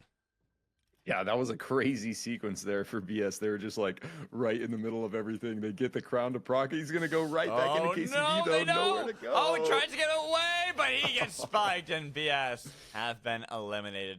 Now we are down to 6 teams. Yeah, so even with, like well played by Button Smashers there. They get the crown proc, really nice. Whole team's back, but then they get an insta-delete coming in from Pumpers from the south. They're forced into another team on the left, so... Sprokane trying to make the magic happen on Kingpin in the end there, not able to do it. Clerney looking to do the same on the Myth. Last player left for Watch Cookies. No crown though, but was able to at least take down Catgirl Cafe, but unfortunately our winners from game 2 have now been eliminated, down to 5 teams. TTV have a really good angle. They've kind of been getting these knocks silently, but very sturdily have they held on to their control of this game so far. Yeah, we see, these guys looking pretty stacked here on the items. We see the 3 teams we were talking about earlier, Magical, are 3 kind of the teams we would expect to be here in our final circle now. We got TTV looking very strong, Fate Rewinder, Fang, full evolves. Holy, and right as I say that, Bomba getting eliminated there by, I didn't even see where that was, bro. I didn't see it. I think it was Blixman before he got the crown. And now that he has that crown, oh no. Was it? No, it wasn't. It had been somewhere else. I didn't get to see it either. But we do have our 1 solo member of Pumpers holding on to the crown, while one of our French teams here in Benevolence still pretty strong. Finn on the other side. TTV, there you have the 5 souls, so it's going to be difficult to have a lot of this damage stick to them. So when you engage onto Turbo Velocity, you have to be ready to commit. There is the respawn beacon that was attempted by Blixman, but I think he's just trying to see if he can get members of any team to focus on him because he needs that spike to get the team back in. Of course, if you have the fights between the other 3 teams, it gives you enough time, but you want to start joining back in. Yep, I think that's a really good point. Just kind of like forcing teams to respond to that beacon, and he just peels off. They don't want to chase the brawl, so can't really like overextend there. So looks like he is going to end up just playing time here. Oh, TP. The 2 ATP steals it. TTV. Yep, Tom brings it into there.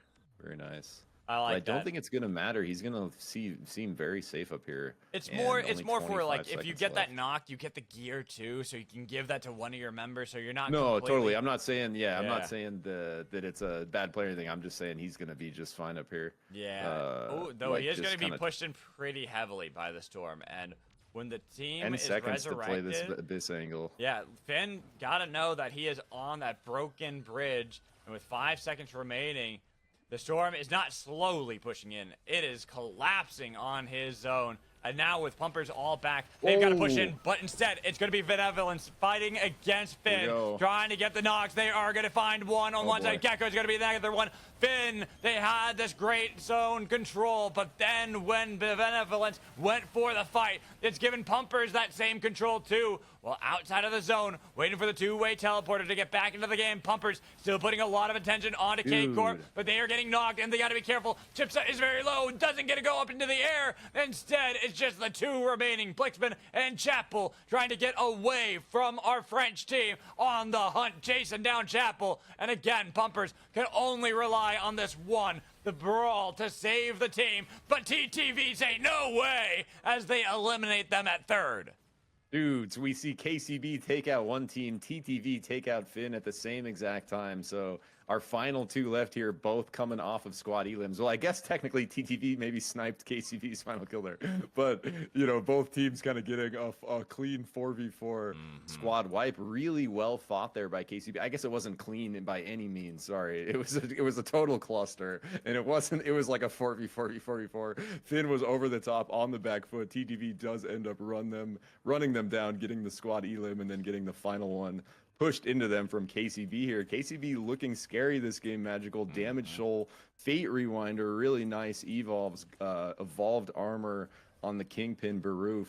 So it's going to be a tough ask for TTV here, even though, I mean, they're looking extremely strong themselves. Tom kick. The dunk not there, though. Right over the ledge. Didn't get into the abyss. Got close, though. Getting that damage on to KCB is going to be big, as it is still a minute of daytime. We are in town as the circle will start really pushing us down south. I kind of like that from KCB. They're throwing out the nuke. They're forcing TTV over to the sledge as the Tonk separates the fight for now. Made it so that nobody could rejoin in with the front line of KCB, and they are just getting taken down easily. One gone. Kingpin is the first casualty. Oath to be the next one. He's got pushed into town, but they don't care about no town guards at this point. It's too late into the game. KCB only having the two left.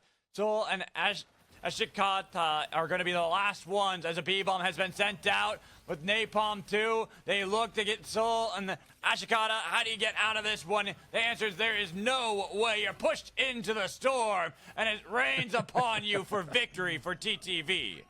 Really well played by TTV there. They read that kind of angle from them going through town, and they literally beat them to that ledge. We saw a race to that bottom piece of ground on the left, but two players from each team get there, but the rest of TTV able to follow up and win that fight. They get a pick. Now it's a clean 3v4. They isolate Oath to the north, just two players left on the right, and they kind of clean it up one by one there. Very nice, clean victory coming through for TTV in game 3. So I think right now we've had victory for KCS. The next SUPERVIVE Kings took game 1. Then it was Washed Cookies and then TTV, right? That sounds right to me. I'm literally the worst person to ask, but it sounds right to me. I think that's the order that we have so far, with 3 more games to play for our squads and really see how everything is going to shake out. It's been honestly really good gameplay from our team so far, and more surprising, I thought it would be kind of just this domination from the top 3 squads, but we are seeing that EU really has been growing as a region. The big one for me is Washed Cookies. You were talking about them. Yep. I know a lot of these players. I've seen them before, but how much they have grown together as a squad, I haven't seen them all on this roster like this. They are looking really good. Yeah. They the last few games we've seen, they're looking like they think that they are a top team. You know, the way they're playing kind of pedal to the metal, constantly looking for fights, constantly looking to engage, not afraid of getting third-partied.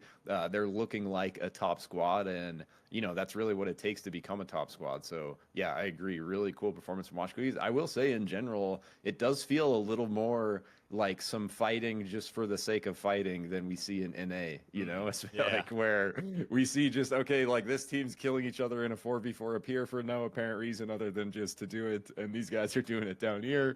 Whereas sometimes in NA we see a little more, you know, objective play and fighting over objectives, whereas here we're just seeing kind of like fighting to fight, which I love, dude. I'm a huge fan of... Me too.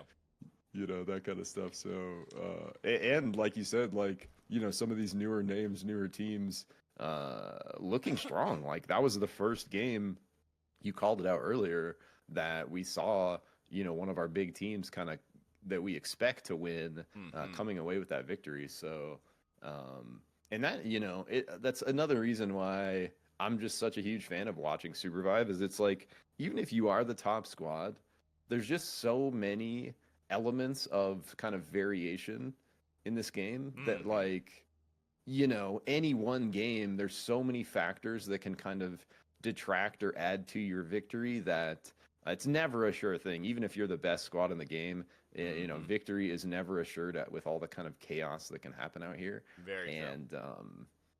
And I think like, dude, the way the game's kind of moving, like the introduction of characters like BEEBO and stuff, it's like it's almost like more chaos. Like we're headed towards more chaos somehow than we already have.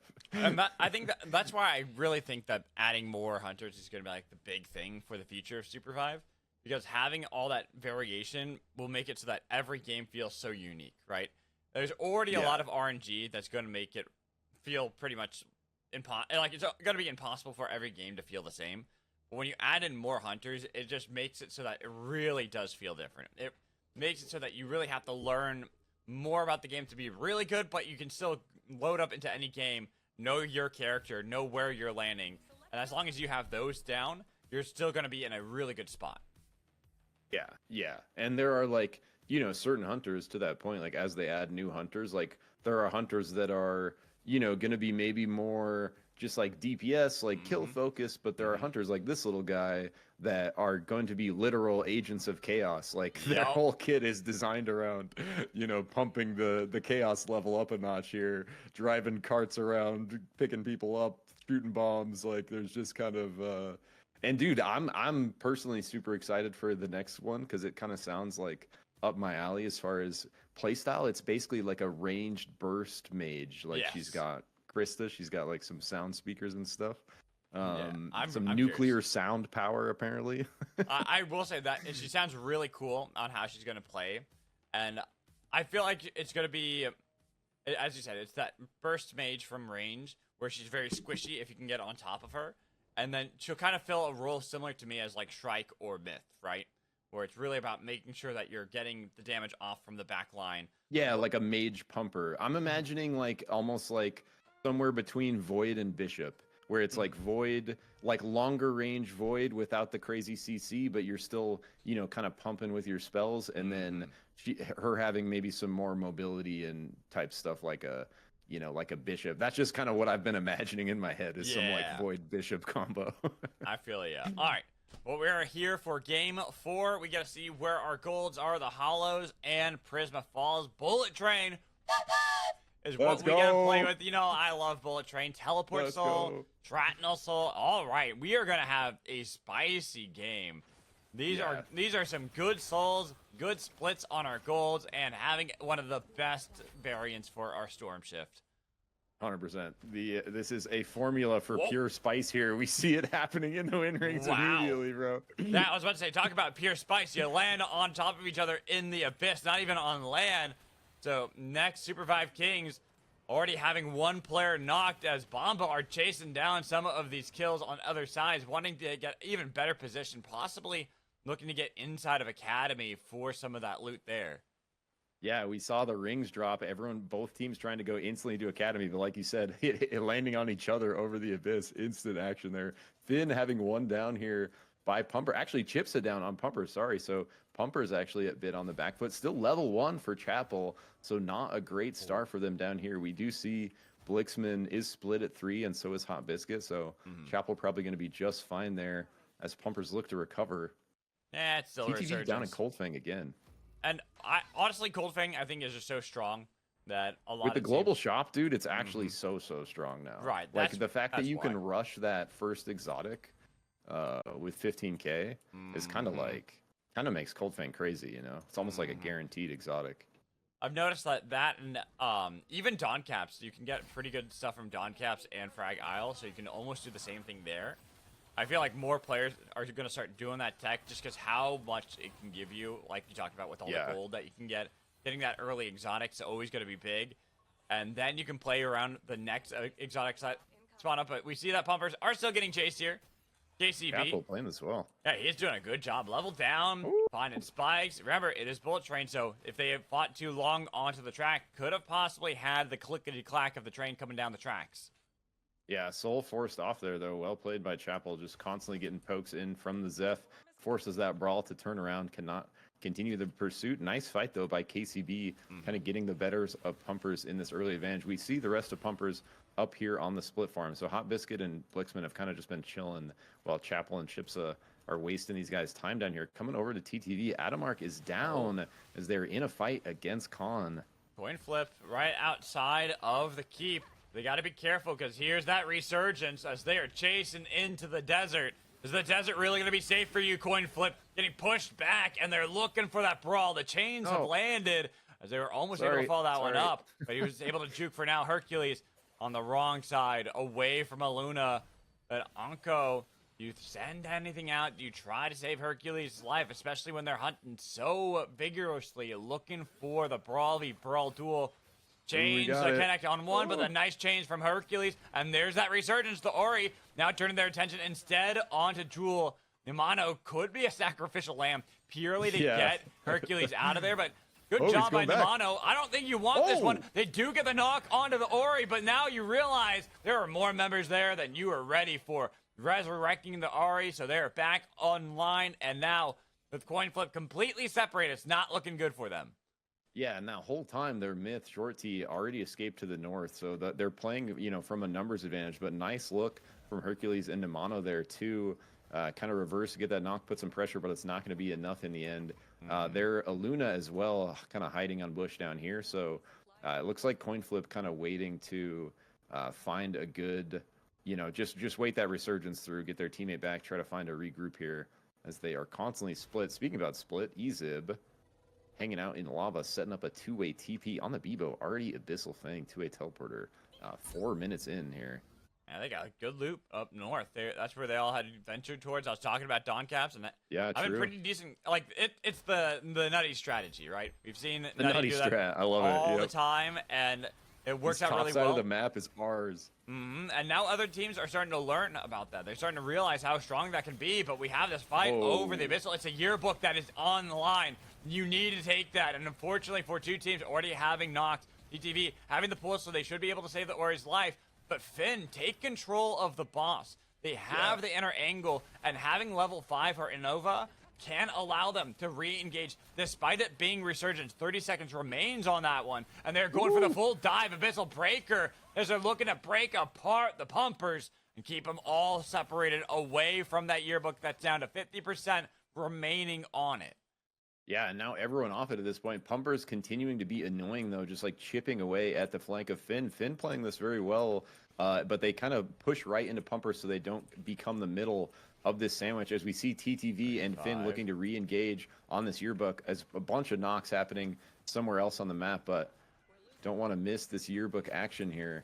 It is the level. It's day 2 now. Getting close. The pull, though. That's a great pull from Tom Kick. They've got to make sure they land it, though. They got to finish it off. Looks like they've got it, and now they have level 5. That's where Finn don't want to be here anymore. Ari chasing it down. Kara was the target with the Guardian's Angels, but he survives with the chains connecting, chasing down Sleepy's with a BE bomb blowing up the back line. Gecko is the first one down, and then Tom Kick, slug wave, landing a lot of damage, bursting him down, but not actually getting the knocks. Pumpers this whole time, they've been waiting. They're now back, ready to rejoin, but instead, they're going to chase Finn down. Don't want to fight against TTV.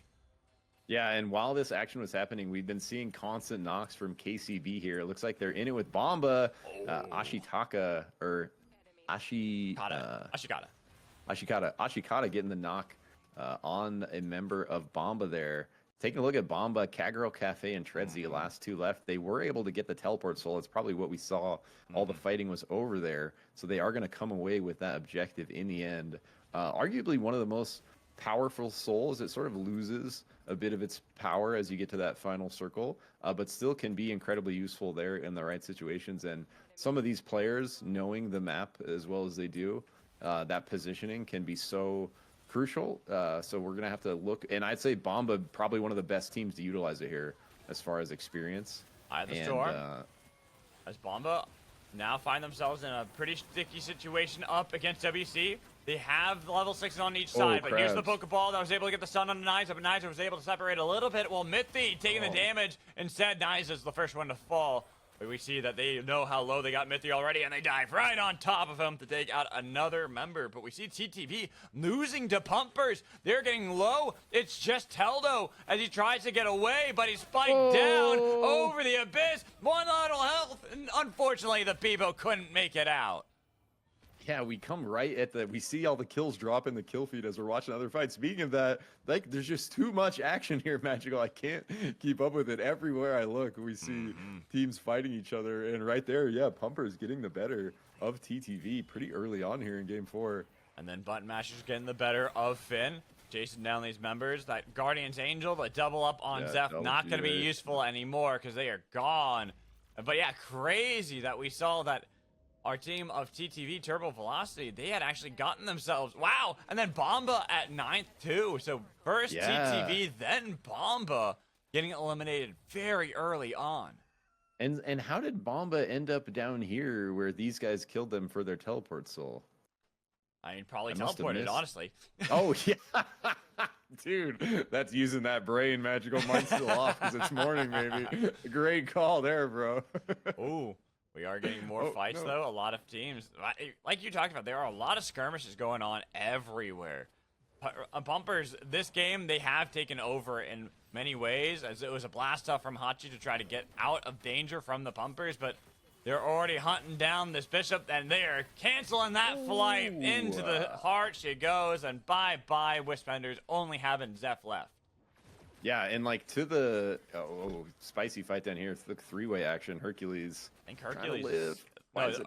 Hercules got the rest of a coin flip back up, but we do see that the next SUPERVIVE Kings losing out against Button Mashers, and then we have Pumpers join with Benevolence. Everyone is ready to scrap. They're all here at Prisma Falls, but it's going to be the Pumpers at first in control. Diving into the back line, Blixman even grounding some of the dash away, but what a slug wave to take down Chipsa, and then having Pumpers unable to rejoin and save their lives. Instead, it's going to be up to WC with the bull train right behind them. Almost was able to push Benevolence into the trains. And then on the other side, all the way over there, Wisp Enders, here's that BEEBO train. They almost were able to land it, but it gives them enough of a fight back onto Benevolence, who are over the abyss and getting sliced down, but somehow finding the spike the other way. Baroof survives. No, but then goes into the swirling death, gets themselves knocked, while one more Phantom hops aboard the train, gets right off. No, is taking that into the storm, so take a lot of damage for it. Uh-oh, he's going to get caught here, too. This is a juicy kill, Magical. Double soul here for anyone that takes this out. Everyone going to be looking to snipe Phantom. Yeah, they're hunting it down. Look at that. They are Pumpers. Like, give me it. Give me that soul. Get back here. Oh, you've got a broken shield, and you've got a broken home. No way to get out. There it is. Bomba should be able to claim that, but Button Mashers weren't going to make it too easy. They do get the souls doubled up for the Pumpers, and Button Smashers now vacating the area. This is why I like watching Pumpers, bro. We've just seen it all game. They just are just YOLO forward fighting, and sometimes it works out for them, sometimes it doesn't. When it does, we see games like this where, they're just constantly forcing the issue, but they're also mechanically skilled that a lot of times it goes their way, and then they come away all of a sudden with Shrapnel Soul, Teleport Soul, and they didn't have to go get those objectives. They were killing people the whole time, you know? Like, no time wasted PvEing, juicing our kill points, constantly getting better with those combat reps, and so Pumpers giving us a spicy Game 4 like we were hoping for. They still got to be careful, though. They are down with how low Chapel is. It's making it difficult, even if they forgot to split up. The damage that was able to put down on the Chipsa was just too much for the team. Nice Vortex Charm on the Drusk. Almost could have turned it around, but barely wasn't able to grab the Wisp to get him around that corner. So instead, Pumpers are going to have to rely on a respawn beacon in order to get the team fully online. Yeah, nice look there by Chapel to try to whoosh his boy back. Unfortunately, Chipsa gets kind of caught up on that wall. They might have been able to sneak that res off of the back of that huge Vortex Charm coming through for the Zeph, but not quite able to do it. Coming up to Chapel, looking like they might be in a bit of trouble here. Or sorry, I was trying to go to Hot Biscuit there. He does get taken out by Wee, kind of lurking like we've been seeing him do here, they might find the final member, or not final member, a split member of Con here in this bush at the same time. This Con are really BS separated pushing right now. pushing north into Pumpers here. As unfortunately for Pumpers, only having that one surviving member, everything's going to be put on to Blixman while Coin Flip. They're separated as well, don't have good control, and kind of seeing how the circle is going to start pushing everyone around the tracks. It is the expected result of how things go when you have Bullet Train. Everyone is moving towards that vicinity. Shorty has kind of a decent angle, but they really are separated. Coin Flip are on the corners of the circle. None of them are with one another. Yeah. Whoa, Hachi, a little too much heat over the top there. Kind of like Overwings pulls the rest of them back. I love, me and you are both big fans of wings on the Bishop. Yes, it's always fun to watch that, because just how hard it is actually to get to that Bishop. Just hover wings away. Almost was able to land a pull onto Hercules. But Blackrock has noticed, hey, there's a Coin Flip member here, so everyone engaging just to take the one member down, but realizing there's another squad. The W's now fight one another. WE and WC throwing in the B bomb, looking for any bit of damage, throwing that back once more, but not going to be able to land that onto Hachi. Instead, they're waiting for the hail of arrows to go away, and then they're going to look for the play. We see on the kill feed that Pumpers are getting taken out on the other side. They just got resurrected, but WC and WE finally engaged. Pokeball not going to get the stun it needs to on the teams. Instead, it's about how they can separate this one. Hachi has done a good job of kind of holding on to this angle, this flank, waiting. Blackrock went into the back line, nearly was able to find the spikes. Abyssal Breaker doing a lot to break up the team fight, and WE will suffer, trying to get out. Moku does a little bit, but then they realize that Shorty's right behind them. Hachi got baited in. They will eliminate Coin Flip, but now your team is in danger. Wash Cookies could still chase this one, but instead, they are only going to look for a couple of members. They want to get eliminated as many players as possible of WE. Pumpers, we see on the kill feed, has been taken out, while Hachi throwing out a lot of these rockets, doing a lot of damage, but not enough to actually take anybody out. Yeah, KCS, the real winners there, finding the souls off of Pumpers, looking much stronger than they were a second ago with the teleport shrapnel coming online for them. As we were coming down to just 4 teams, we saw it was like a lot of teams left, and we just saw in rapid succession a bunch of eliminations there. It's these teams constantly fighting each other. Wizbender's looking to make something happen with that crown. So close. Unfortunately, though, you're fighting up against the team that now is taking control of the lobby. The next SUPERVIVE Kings are looking like the next SUPERVIVE winners here for EU in our Game 4, because they are looking really strong right now. But granted, we have had 3 teams now with both souls, and every time the team has gotten eliminated. Can that trend finally end here with KCS? It's the curse of the souls storyline, actually. Whoever has the souls is at disadvantage because of the curse. Hey, so KCS actually on the back foot here. It's because we talked about how good those souls are, and now because we said they're good, everyone's got to get eliminated while they have it. Yeah. That's how it we works. have the caster curse power. So poor KCS, they're definitely at a disadvantage in this one, and seeing how the circle is going so far, it is going to start pushing up north, which I think is best for all these teams. You don't want it to go south into that tight corridor where you have those walls with the spikes that are on the side. Yeah, I actually really like this final circle spot. We got a nice mix of SUPERVIVE terrain. We got some pleasant grasslands. We got a train track with bullet trains. And we got some wind rings and abyss on a boat on the left here. So going to be a perfect place to show down between these final 3 teams. Potentially 4 if Hachi can make the magic happen for we here. Still kind of hiding out on the south. As KCS looking for the flank of Wash Cookies. Maybe looking to force them into BS a little bit here. And BS are playing this one patiently. They have struggled in a lot of these matches already. Even this game has been a little bit more of a struggle for them. They've been battling their way back up towards full, having the tier 3s on all their members for their armor. We even see how a lot of their gear is looking really solid, but no exotics is going to be the big thing for them. Not having anything like even having that Guardian's Angel that is on Manion on the other side, then how I even checking out there it is. We have just a lot more going for our other teams at the moment.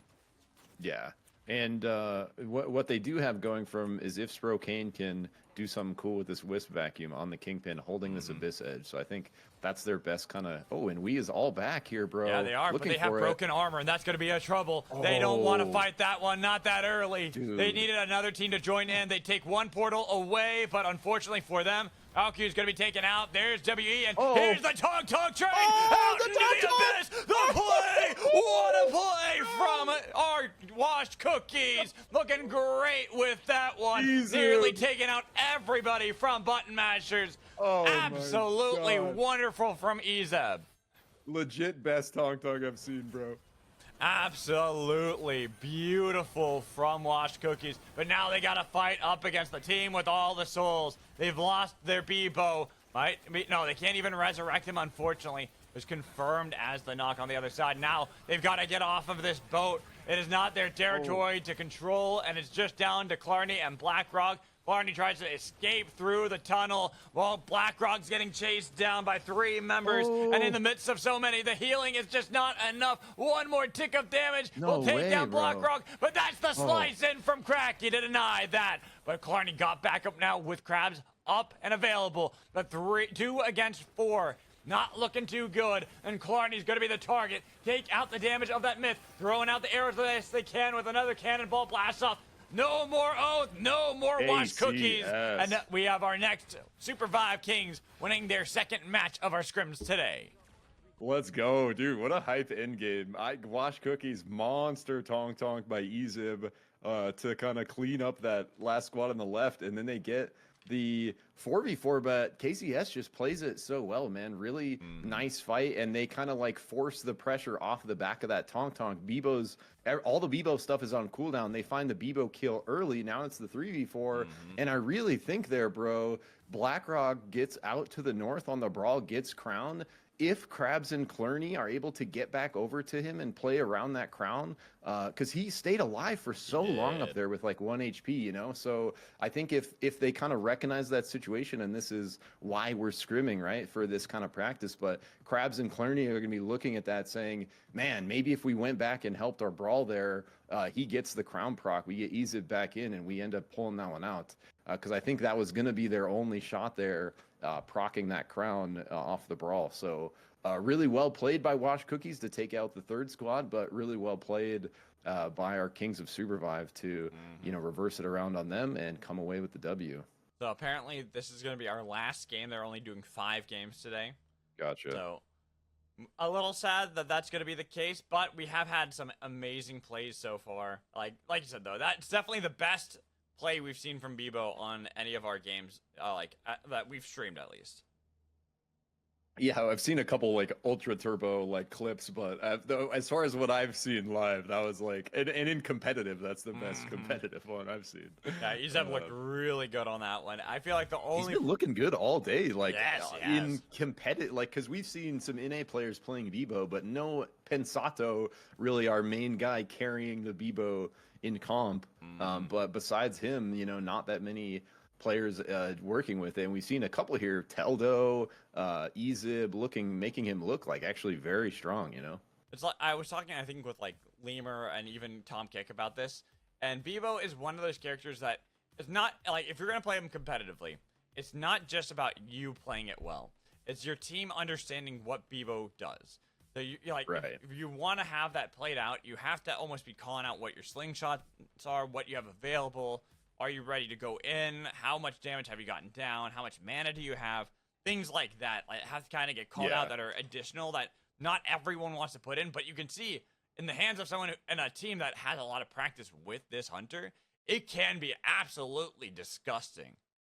Yeah, and we're at like what, a week of practice max because he came out last Wednesday. So even just with like 8-9 days here, already looking very strong. But I completely agree with what you just said. Like, you know, if you're gonna pick him, it seems like you do want to kind of form your team up around him a little bit. Maybe give him something to work with. Like we've seen the kind of one of the most common combos being the Celeste ult pull in. You know, some things like that, potential synergies to help maximize the value of his kit. But, you know, I think we are seeing some BEEBOs, some Teldos, some Ezebs kind of realizing even his solo potential, where we see stuff like that Tonk kind of all on his own there, setting up a monster play for his team to take advantage. Only one drop Cold Fang here, Magical. We see a 4 armor drop or armor spot in Frag Isle in game 5 here. Oh, yeah, very interesting not to see any other teams try to join in at Cold Fitting. Instead, we have some teams drop an Academy. We have a lot of our teams spread out. So only this one contested drop truly. We can kind of maybe say Pumpers and Team Turbo Velocity are also dropping the same spot. They dropped right outside of Mana Coils and Wellspring. But I wouldn't consider that a contested drop. Not just yet. They might look at each other, might threaten a possible fight, but not fully like ready to rumble. Yeah, and like you said, kind of just posturing right now, looking for those early levels to become real hunters. And I'm like actually so surprised, bro, that there's not a little more action up here around this armor. And we see this fight over Academy, and we imagine these guys are going to move it to armor. And actually, Finn goes immediately for it. So they're looking to hold the teleporter angle, but Bomba looking to follow. I wonder if Karo is going to catch him here or get caught themselves. Almost got caught out. Thankfully, was able to get over that.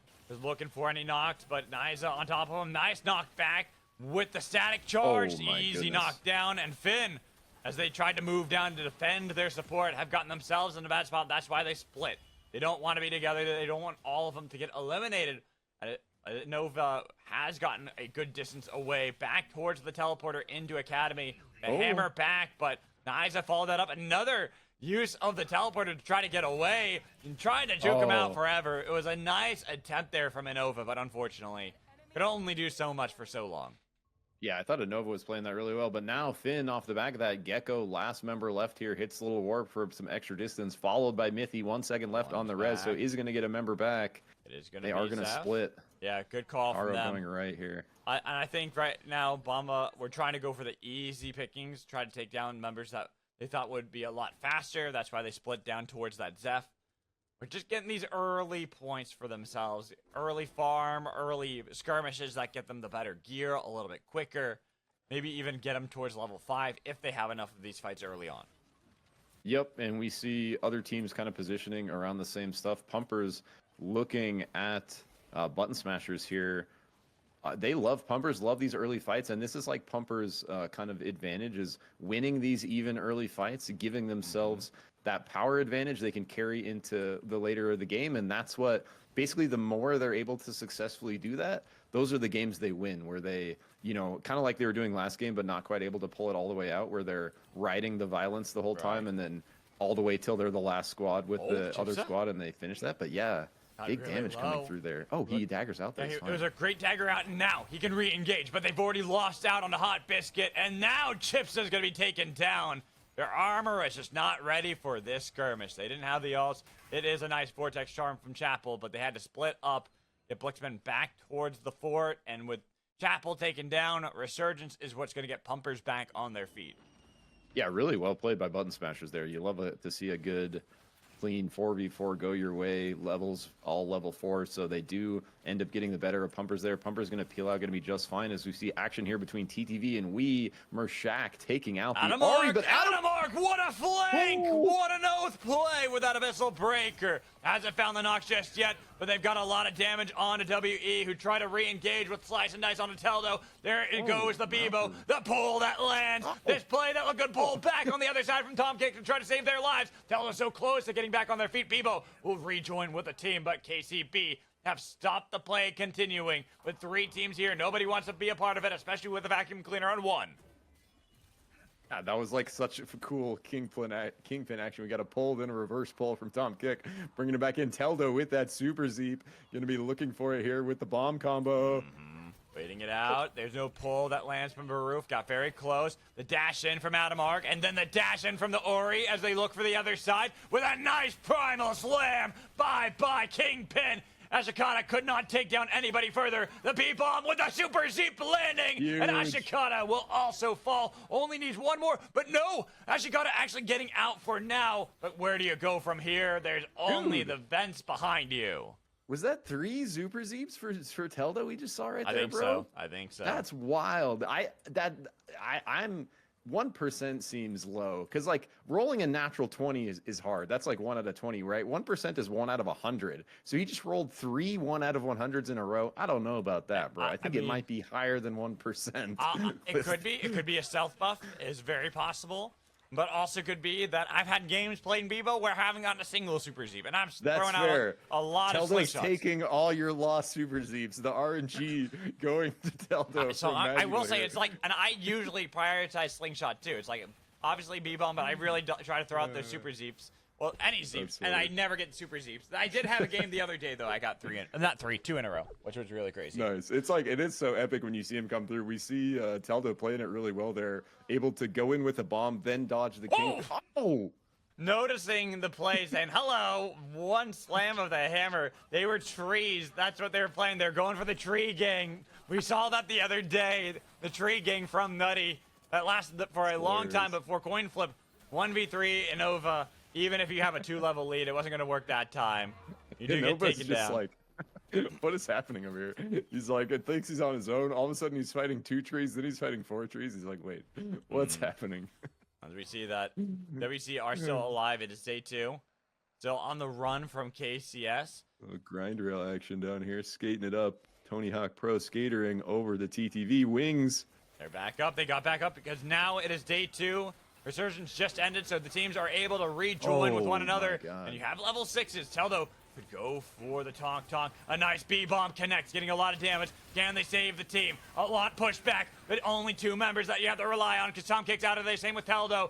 And as they put all this attention onto Oath, Adamark trying to heal up. There's the B-bomb sent out. And no use of that Tonk just yet to try to stop them from chasing. Almost found the spike from Teldo. I like that play. I liked what he was looking for, but they are still down a man. They're trying to heal up Adamark the best they can. While Tomkick getting chased down. They're almost getting the slam down. Pumpers have been eliminated first this game. While on the respawn beacon. So close, just one more tick. Stay on it. You gotta hold strong. They've got the Ori back, and they're fighting again against KCS, and they're pushing back Cracky. Getting rid of him. Lancelot, though. Teldo with only 1 health left. BEEBO tries to get away. The dagger's up there. He had the emergency penguin to survive. It's KCE on the run. Tom kick, no armor, but throwing down the poles. The slams doesn't help him out, but the Ori might replace him as they're trying to get the resurrection on a Kingpin. Jane's connecting. Then the slam down of the Abyss. Breaker, but now watch Cookies out of nowhere. They show up to Tonk, baby. They get the nice knock onto TTV. Abyssal breaker Tonk to cap things off there by Wash. Cookies just shipping it in on the end of TTV, but Turbo Velocity plays that so well. Magical just like constantly staying in there. They barely get the res off, re-engage, and it was looking so good for the other team like so many times, and Arcane just pumping huge damage during those fights on the Myth, not quite able to finish TTV off. It was looking good for them, but TTV ends up coming away with it. Wash Cookies finding the opportunity at the very end, but right as I say that, coming to the top, Bomba taken out at 9th here in our final game. Another one of our top teams getting eliminated early on. Definitely seeing the growth from all our teams here. There's another attempted tree play from Hercules. Nimano is the tree over here. They all have the tree disguise. They all are holding on to that.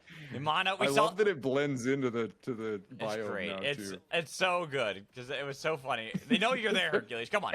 They know. They knew. That one, you even knew that they were going to get you. I love the Khan's going full tree this game. Literally still level 4, all being trees. Tonk again. I love this from Iza. Really knows how to play this. And they have the engage, but BlackRock gets silenced in the fight. Nice B-bomb getting a lot of damage. Elvero is looking for the pull. They want to confirm the kill on a BlackRock, but these B-bombs are making it hard for them to stay there. Vortex Charm connecting. Try to go for the spin dash back, but Wash Cookies in a bad spot up against Finn. And Finn chasing away the Cookie Squad. Nebula's gonna win out and continue this hunt while we see right above them Button Mashers. They've heard this fight this whole time. They've got a sneaky Kingpin that was almost able to land something, but the nuke now separating the fight momentarily as they try to go and destroy that respawn beacon the best they can. While Finn have to regroup because they are getting low, but it is Wash Cookies who are still on the run. Yeah, really well played there. I think like by kind of everyone on all ends. We getting pushed by KCS here. Arcane able to get his whole team back after that action we saw in the south with Turbo Velocity. Looking good for them as Lancelot continues putting the pressure on the Zeph. Samiri taken out, looking like Mershak going to be the last member for Wisp Enders on the Myth. Lancelot, though, barely missing the R&B there, Magical. Yeah, Lancelot, though, is not done. You can see kind of has the dashes there, but with that nice little portal, hops over. The trees. Right the trees. The trees. This is the time. The trees. Wait. Hold on. Lancelot's there. They know. There's going to be the play. Okay, they try to get away, but short T. No, they're holding on because now here's the rest of the next SUPERVIVE Kings. Yeah, they're just surviving. They're ratting it out. They're playing for position. Oh my god, that's too funny. Marshak's still on the run. Fully committed.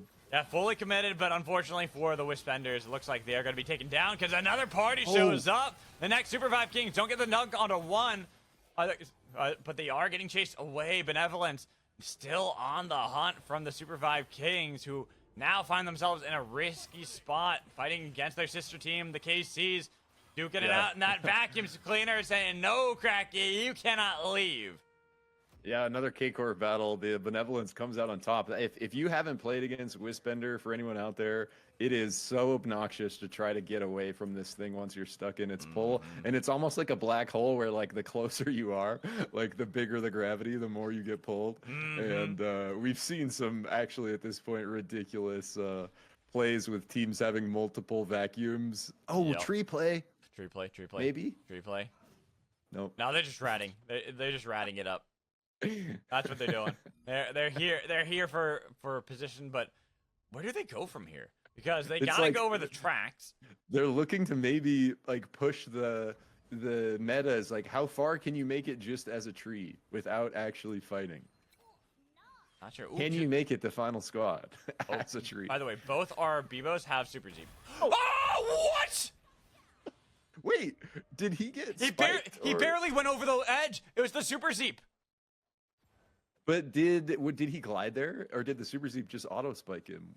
I think it just auto spiked him. I don't know if he. I'd have to look at the tape. I'd have to look at the tape. And we didn't see it on the kill feed either. That was just a weird. That was very weird sequence. I feel like Teldo's gonna be a little upset on that one. I might be too. I'd be like, what? What do you mean? I wasn't gliding there. Dude, when you lose the hunter, like if you're BEEBO v BEEBO and that BEEBO gets you, it doesn't matter how it happened. It feels bad. Yeah, you're upset no matter what. I have to look actually. Maybe it's because Super Zeeps might automatically spike. That would be pretty epic if it was, because they do have the monster knockback, right? Yeah, they do. So it could be something like that. I'd have to double check the stats to make sure. But Tom Kick trying to get away. Ori holding the crown, and there's going to be the spike landing with only the two remaining for Turbo Velocity. They have to wait out that minute. Finn have taken their spot up against Wash Cookies, who have separated and are struggling. We see on the kill feed our winners from last game. The next SUPERVIVE Kings have been taken out. So now down to only 6 teams remaining. Magical, I don't know. I just wanted to point it out, bro. I think Tom Kick got spiked from the BEEBO burn there because he feathered the flame Zeep, but it looked like the ignite maybe ticked right. He glided right after the Zeep hit, and it had the burn under him, and the ignite damage spiked him. So interesting. Another little subtle BEEBO play coming through there. The burn getting the spike, cool to see. And yeah, TTV playing this crown. The Ari has it. Adamark playing frontline here on the oath. They actually don't know he's there, even though they had no idea. Really that push, I think, is natural right there. That one is one to expect, and they didn't know how many members were still left on TTV. And only a few seconds left. They will be able to get that res off. While Nimano, oh no, up into the air, tries to get away, but there isn't the pull because he was up enough. But the team is chasing. They're looking for the slam down on a coin flip. We still have been trying to rat it out with the tree strats on one side. The tree on the tracks. You're gonna. They're just like, all right. That's dead giveaway. The Ari, come on. No, they know. The thing is, they know, and they're like, we'll let him go. That's one of those plays. I see that too. I'm like, okay, fine. You live this time. Sometimes, dude, there's just too much going on to recognize all of it. As now, Don't Benevolence, quite notice it. Turbo Velocity. There was the dash in from Soul, who has that gold armor. Abyssal Breaker to deny Benevolence from chasing this one down, and now... Okay, now it's the second time they haven't moved. Yeah, now it's the second time they haven't moved. Now you have to get rid of them. At that point, you're obligated. The first time you let them get away, you're like, okay, fine, you can leave this time. But the second time, you're like, look, we gave you that chance to go away, and you didn't. And now you're gonna struggle. While Finn got finished off by the Button Mashers all the way down south. Yeah, Button Mashers getting squad elim here, knocking our 6th place team out. So half the lobby is gone in our final game of EU Scrims here. Watch Cookies playing the crown bottom right, looking to get Blackrock left, actually having pretty good position. Khan, I was about to say Shorty hiding right in the middle of this team, but they do end up like doing some amount of damage, figure out he's the tree, and take him out. 1 tree left still for Khan at the very top, though. No, just kidding! Never mind. TTV taking down the forest. Unfortunately, as we also see that Hezeb was taken down as well, so only one more player taken down for WC. Needing These to get guys the full looking team back scary, up. bro. Delicate Look at these disguise. items with armor and fortress. That's the Shredder, Fang, Nuke, Delicate, fully evolved. Wow. Wow, this is gonna be hard.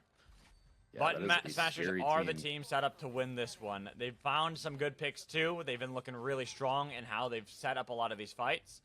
But it's really a question we've seen with our teams, even when they've had good setups in this one. How well do you thwart some of these hard engages from your opposition? CTV sending down the bonfire, and they might be able to use Teldo's bomb to get a little bit of damage. They have the spike. They've got that gold armor. They're bursting a lot of damage onto the Kingpin. They do take down Sport Kane, and that's going to be gold armor that they can pick up and gift out. While WC have the flank on the other side, but accidentally went into the spiky little thing right there. The dash in from Tom Kick finds another one on the Button Mashers, who pick up a crown as they try to escape and get away with the nukes being put down onto Benevolence. Black Grog is pulled back in. No way you're getting out of this one too easily. Tom Kick on the retreat, making sure that Black Grog could not get out. And WC down to 1 member. Yeah, it's literally everything we're saying is it's going the wrong way. Right as we're talking about Button Smashers being in a good spot, Turbo Velocity has an awesome push from the left, really well played, takes out 2 of them. So now advantage turned to disadvantage, still rocking 2 really good powers, but now on the crown play in the bush, have a minute left. So if they get a knock in the future here, they are going to be able to get full team res. But a minute is a long amount of time to pass in this final circle. So how much is going to happen before either TTB or KCB decides to look at this crown angle? Tom Kick, being a master of these final circles between multiple teams, expect him to, play this very strategically. Does not want to give this crown a chance to proc. So potentially looking at somehow engaging on these guys before taking this fight with KCB. We see him poking for kind of some intel here. Mm-hmm. And you even see that they put down this base camp right in the center, so they have full vision of this entire play. That is going to be the B-bomb on to Drust. He gets pushed into the zone a little bit. Takes a lot of damage for it, but still. Oath is holding it. Now they're starting to put down some of these walls. I was wondering why BS hadn't put down any of their fortress. But the pull starts it on a Benevolence, forcing them out again. Getting a little bit of damage, but no team wanting to fully commit just yet, especially with 10 seconds remaining for Button Mashers. Really nice from Tom there to just bait a bunch of cooldowns out of KCB. We see the Oath ult down now, and so maybe looking on the next hook to actually pull the trigger with their abilities. They end up nuking. Forcing out Button Masher, but Drust did separate. If they notice this, they can push him out, and that's what they're going to do. They're going to take down 1 member, but the pull on the other side doesn't find the spike. Able to barely escape the Ari. Not taken out, but BS still alive. Still have Drust there. They can start fighting back and see if they can get this push onto KCB, but Benevolence are slowly getting pushed in. This is going to be the Thunderdome to end all Thunderdomes as they got the pull onto 1, and the first casualty, Sport Kane, gone, with the rest fighting. BS can't enter the fight. They're ripped apart, but TTV control the chaos. Benevolence keep getting pushed into the circle, keep taking the zone damage, but they got to be careful because they got to start pushing back in. Ari's low, but they got 2 members left, and they got to survive, so we'll try to heal back up. The push back in. Dog to win! Let's go! Team Turbo Velocity take Game 5 in the final Thunderdome showdown of Friday EU Scrims. Epic final circle there. 3 squads of 4 just duking it out till the end. We see the climax of our first EU Scrims casting session come to the close with a beautiful tonk into the storm. I wouldn't have it any other way, bro. Same here. That is the way to play SUPERVIVE right there. Oh my goodness. Tonk winning the game. Like, legitimately winning the game. Just grabs them, drags them into the storm. And because of that, TTV pick up their first win of the day.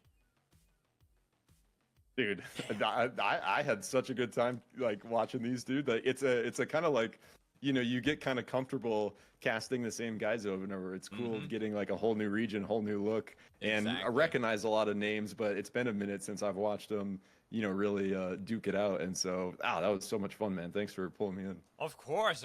You know me, I love casting with you, but we are going to end the stream there because I want to go take a nap before I have to go to work. So I'm going to give the host and the raid over to Marshak. He's streaming right now. So thanks everybody for joining in, and I will send you the VOD here in just a sec. Perfect. Sounds good. Thanks, Magical. Appreciate you, bro. Peace.